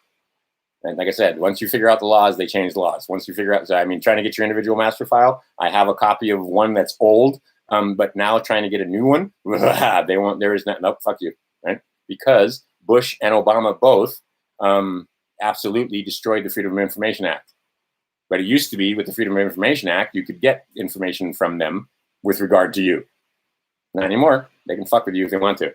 But anyway, and the other part I did was I let them know that, hey, one, I know you ain't no fucking, you don't have a statute of creation, which does matter. They'll tell you it doesn't. And they tried to get around that because the fact that they don't have a creation statute tells you that they're a private corporation. Well, if they're a private corporation, the Department of the Treasury, Internal Revenue Service, they're not the Treasury Department Internal Revenue Service. They are the Department of the Treasury Internal Revenue Service. Then we need to contract. I don't have no contract. Show me your contract, and show me whatever you think you have, that, you know, an adhesion contract or some other document that shows me that I have contract with you and that I have income from within. Right? I don't. Okay, you got to do that with everybody. You got to do that with the Department of State. You got to do that with the United States, who Trump is the head of, by the way. You got to do that, right? Because the de jure government, they barely exist. They sit in the background. That's been that way since the Civil War. They got you thinking that the flag that has the stripes that go that way is your flag of freedom. No, that's a fucking war flag. All right? That is not a flag of freedom. That's our banner of war. And God help you if you find yourself on the other side of that banner. And most of us do. We are enemies of that state. But we have the best trained killers in the world. No one stands against our men at arms. Right? You don't want to stand against them. And you don't want to stand under this either. Our flag goes this way. Right? Yeah, geez. The stripes are down. That's the civilian flag. We haven't flown that flag since we went to the war. Went to war in the Civil War, and they'll tell you that that flag never existed, except for the fact that it does. And you can go look up the flag law there if you want to. But if you see the stars and bars going this way, you have Houston. You have a problem. If they're going this way, that flag has been conquered. Right. So that flag with the military, that is a mercantile that tells you where you are. That is admiralty, maritime law. This guy told you, the Christ Jesus told you to get the fuck out of the ocean and get back on the land. So he walked out on the water, and you guys are arguing, well, he's a man. He couldn't. I can't walk on water, so Jesus couldn't walk on water. Ah, fuck. These slaves. Anyway. The law of the jungle, which they talk about, that's this law that they're talking about, right? That's their slang for the law of the land, for the common law, for the fundamental law that is covered in this book, right? The Satanists, the Luciferians, they call it the law of the jungle, right? So understand that you got to know what the words fucking mean. And the banner that you want to stand under might not be the one that they programmed you with since you were a baby. That flies in front of every post office, right? That is a military flag. They don't fly the other flag, right? That is military. Orders. Who follows orders? Military men follow orders. Do civilians follow orders? Rules and orders are what the governor is putting out. And if you're following those rules and orders, then you must be a military. Oh, wait, but you're not. You think you're a civilian. You're not. You're an enemy combatant until you tell them different. You just haven't officially been declared. You're just presumed to be enemy combatant until you tell them different. And now certain people in this country are going to be declared officially enemy combatants and terrorists, and they're going to be running afoul of the stars and bars. And that's a position you don't want to be in. Oh my God, no, you don't. Right? And that's coming. That's coming. Believe me, that's coming. The authoritarians are taking over. In December, their plan will come to fruition. And there's a lot of you guys that are all happy about it. And I agree that it's better than the other plan that they had for us. But the authoritarians are still authoritarians. And if you read your history, you will see that the authoritarians are going to act like authoritarians, and you ain't going to be happy about it. Right? There's no going back, my friends. Yeah, I know all of us, we want to go back to the way it ain't going back. Right? You want to be ignorant and free. You want what has never been and what will never be. Right? It's a cute rhyme, but it's a true rhyme. Right? You can't be ignorant and free. Right? And they free your mind, and the rest will follow. Right? See, songs like that, they don't want them. They don't want you hearing songs like that. That was shit. I can't remember the name of the group at the moment. But anyway, but free your mind, and it was a bunch of hot chicks that were doing rap. But I can hear it in my head. And the other one is Lauryn Hill. They fucking tried to stick her in a mental institution, right? Because everything is everything. Everything is everything. Right? One song can change the world, which is why they absolutely have the FCC and these other guys making sure that you don't make music. And if you do make that kind of music, it never makes the quote unquote airwaves.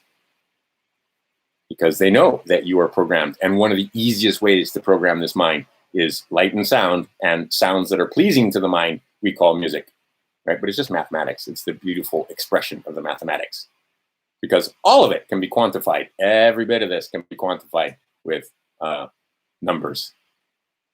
And when they got binary code going, this whole thing, everything that we're doing right now is binary. And binary isn't good enough, actually. Zeros and ones don't do it. You wind up with some clipping there. I'm not going to get into that. We can't even have that conversation. There's like one guy on this thread that I could have that conversation with. But overall, no, binary doesn't cut it, because it's an approximation. It's not close enough. But anyway, the idea is that it can all be quantified using number, right? Because it's all frequency and vibration. Tesla told you this: frequency and vibration, frequency and vibration. It's all about frequency and vibration. Right? They can cure us with frequency and vibration. Royal Rife figured that out. Many others before him figured that out. Trump was talking about this also. We're talking about, purifying your blood with light. What? Anyway, it's coming, right? Our future is so bright. But like I said, you guys want to come up out of the ashes, right? The phoenix coming up out of the ashes doesn't come up out of, if there's no ashes, there's no phoenix to come up out of. So there's going to be fire first. We're on fire, and yeah, it's gonna hurt, and out of the ashes comes, it's gonna be awesome.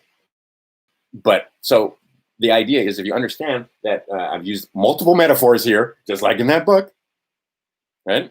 But the metaphor is actually a little too uncomfortably close, because there's a lot of cities that are burning. It's not the metaphorical fire. It's actually, there's a fire going on. But this is a metaphor. We haven't actually fallen off a cliff, right? You're not going to splat on the rocks. But the idea is that, yeah, we are at the point now where there is no going back. The federal government is, not our federal government, the Federal Reserve, which is, again, up until quite recently, was a very private corporation that printed our money for us and lent it to us at interest. I used to make tons of videos about that until I got sick of talking about it. Because, there's only so much to say over and over again. Mike Maloney's been talking about it. But the idea is that, they loan our money back to us at interest? What? So that's the other thing that Trump is going to do. Sound money. Now, the people that aren't used to sound money, that's going to hurt them badly. And that's the average slave. So take your shit money and convert it into food. And then convert it into land, if you can, that you can grow food on. And if you can't do that, and a lot of you can't do that, because like in Hawaii, I can't do that, right? All the money I have wouldn't buy a 10,000 square foot property on this island at this point in time, right? A shit piece of property in a place called Pukalani on Maui now is like $750,000. Meantime, my girlfriend in Fiji is saying, how about we take that $500,000 and buy 50 acres with a beach? That's not a bad idea, as it turns out, right? 50 acres is freaking beautiful. It's got a huge beach on it. And 50 acres is a lot of acres. The most I ever had in, one guy over here knows, I had 40 acres in Idaho. It wasn't even mine. It was this other guy's property that I was kind of sort of watching for him. I got usufruct of the property. But 40 acres is a lot of fucking acres. Had a little river running through it, beavers and all kind of stuff. Elk and turkeys and all manner of pine and stuff like that. It was paradise, Idaho style. That's paradise Fiji style with coconut trees and all kind of stuff, right? But 50 acres is a lot of acres. You don't need 50 acres to support yourself. But for $500,000, there are still places on the planet that you can get 50 acres or more. In fact, I know a guy, Jim Willie. You and I used to be friends during the .com boom. We used to trade stock tips way, way back in the day. 1998? So 22 years ago. Anyway, he dropped out and he moved to Costa Rica and got himself 40 acres of beachfront property down there. And on the beach.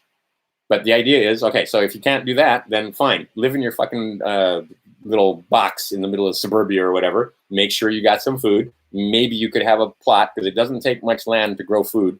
And then make sure you put some silver and gold up. Mostly silver, actually. Forget about the gold. Silver. Silver, silver, silver. Look at the fucking ratio. It's ridiculous. It's never been this high. It's stupid that 1 ounce of gold can be traded for 100 ounces of silver. That's just fucking crazy talk. So great. Take advantage of it. They're giving you a gift. And understand You can sell an ounce of silver for whatever spot is, 17 bucks or 17 something right now, but you can't buy an ounce of silver for 17 bucks. You can, I think Silver Eagle is $27. And see, there's some math I should do for you guys in another video where I talk about if a Silver Eagle is $27, and that's a $1, right? It takes 27 FRNs for that $1 of silver. How much gas can $1 buy if it's a silver dollar, right? How much bacon can that silver dollar buy at $27 an ounce? Right? How much steak can that $1 buy? Right? I remember thinking that because before, like they said, the prices have just gone up. But I was looking at a pack of steaks at Costco. They were what were they? I think they were ribeyes. Nice, juicy, thick, fatty Costco ribeye steaks. And just so happens those 4 ribeyes were 27 bucks, right? Which would have been $1. But no, I need 27 FRNs. Now, how much time does it take for you to make 27 of those FRNs? And for most of you, that's more than an hour of your labor. Right? I mean, they've fucked us so hard, and you guys don't understand mathematics and inflation, and so you take it up the ass, and they don't do it all at once. They do it slowly. Right? 1964 is when they pulled all the money out, right, where they absolutely made it official that no, you're going to use slugs now. Because before that, we had coin silver. It was 90% silver was our coins. These things were made, this is a slug now, but there was a time when that was 90% silver. Right?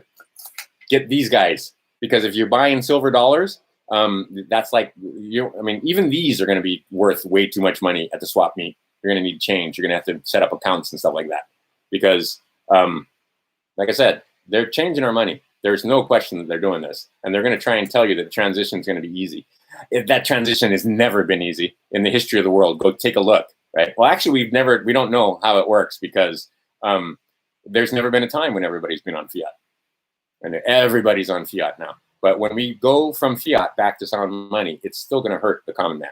The wealthy are going to love it because they get to the window first, and they have already started buying silver and gold and Bitcoin and property and businesses. That's the idea. The idea was to crash everything and get you guys to go bankrupt and then sell all your assets for pennies on the dollar. And then they come in with their shit fiat money and they buy up that they got for free, that they created out of thin air, basically. And they come in and buy all your businesses and all your assets and all your everything for pennies on the dollar. And then you get shit, slave. And then you have to start over again and try to start another business if you didn't commit suicide, or if you're not sitting in prison because you're so frustrated and pissed off about it that you were throwing bottles full of gasoline and bricks at people and shooting at cops and so on, right? And Dave Chappelle, what did he do? He fanned those flames, right? I mean, yes, you have every reason as a minority to be a little upset with the system that you're in. But guess what? That system works for everybody, and you're all niggas now. 14th Amendment citizens, the white folk, the black folk, the brown folk, the Japanese folk, the Korean Rooftop Association folk, all you motherfuckers, you are all, right, under the 14th Amendment, slaves, chattel property, pledged by your own parents to these fucking bankers without your knowledge. Okay, so find out about those pledges and change them. But the idea is that system works the same for everybody. Doesn't matter what the color of your skin is. Some people who are black have figured out how to make huge amounts of FRNs in that system. Some people that are white have figured out how to make huge amounts of money in that system. And that's a great thing. Aunt Jemima being taken out. Go buy yourself a bottle of Aunt Jemima. That'll be worth some money one day. But Aunt Jemima syrup, who was that woman? Right? And you notice the Quaker Oats, the white guy is not getting taken off the Quaker Oats label, but the black woman is being taken off the, I mean, fuck. Just fuck. Fuck these fucking fuckers. I fucking hate them, right? I haven't gotten to the point. I have to get to the point where I'm apathetic, where I don't even care about them. But right now, fucking Democrats. I fucking hate Democrats. I fucking hate Democrats. Let me say it one more time. I fucking hate Democrats, right? I fucking hate Republicans, but I really, really, really hate Democrats, right? The job of the Democrats and Republicans is to keep us fighting with each other so that we don't focus on the fact that it doesn't matter if it's Donnie, And Donnie is the much better choice. Make no mistake. I've said that numerous times. He is enemy of my enemy, and I absolutely acknowledge the fact. But Biden, they're still presidents of the United States corporation that was set up to disenfranchise you from the land and from your birthright and from your inalienable rights. So how good can he be? Because the idea is to get you to get a license, pay the fees, pay the taxes that you don't owe, be proud of it, like fund these guys that are policy enforcers for the statute merchants. That's the idea. They don't fund them themselves. They take the money from you and me with fees, licenses, and taxes. And then they get you to the point where you're so fucked up that if you get to the end of the month and you have some money left over, you're happy. If you fed yourself and the power's on and you got a roof over your head, you're happy. You're a success in the American dream.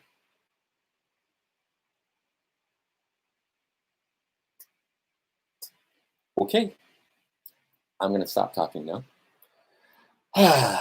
Go ye forth, educate self, educate others. And remember, you can't wake them up. You can't wake them up with facts. You can't wake them up with pictures. You can't wake them up with math. You can't wake them up. You just, Socratic method. Educate self with Socratic method. So ask questions and then find the answers to those questions. Is what he's talking about when it comes to changing status true?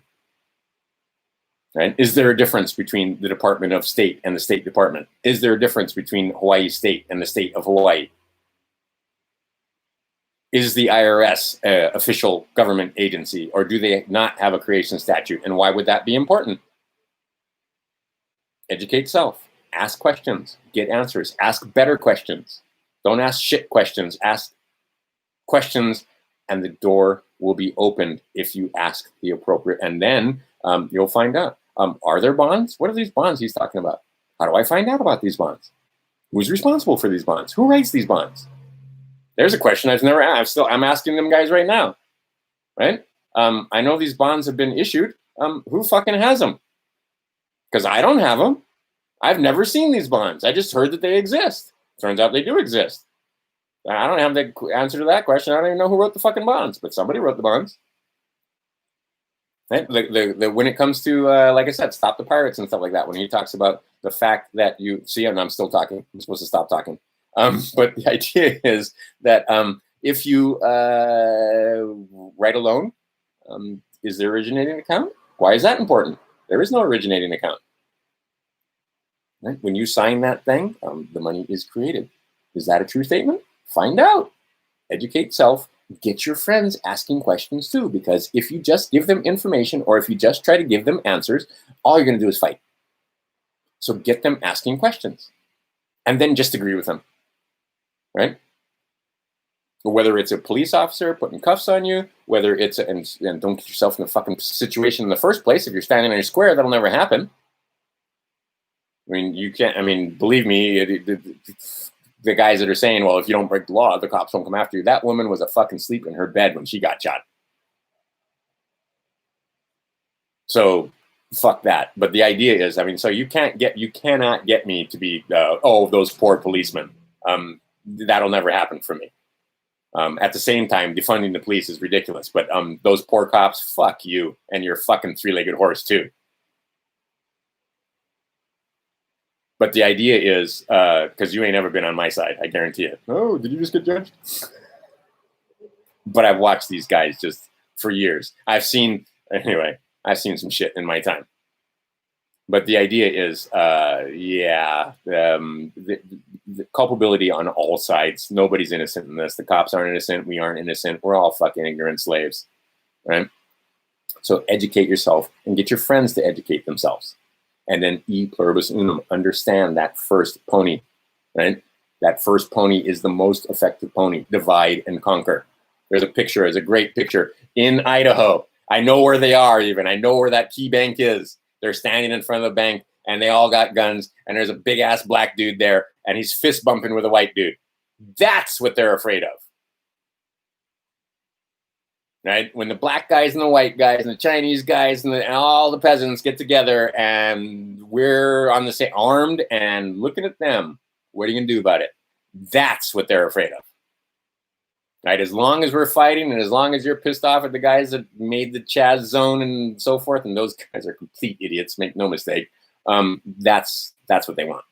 So they don't want e pluribus unum, right? And their e pluribus unum is one world order is what they're talking about, where one or two guys that we have nothing to do with electing tell everybody what to do and benefit off and profit off of our sweat and labor, right? Then they don't take a lot, right? Donnie's talking about, well, we're not going to take that much. We're going to cut your taxes that you don't owe in the first fucking place. But we're just going to take a little bit of those taxes. We're going to license you and fee you. And then at the end of the month, you're going to have more money than you spent that you weren't supposed to pay in taxes, fees, licenses, electricity that should have been free, water that should have been free, fuel that should have been free, or pert near free. Right? He ain't your friend. He ain't your friend. But e pluribus unum, Crime Stoppers, right? Educate self, educate others. Our future is bright, but you got to pick your mind up, right? For your mind, the rest will follow. All right, Crime Stoppers, I'll talk to you again soon. Like I said, I got to make more videos and they're longer because fuck, so much stuff is happening so fast that once every couple of months isn't going to cut it. Okay.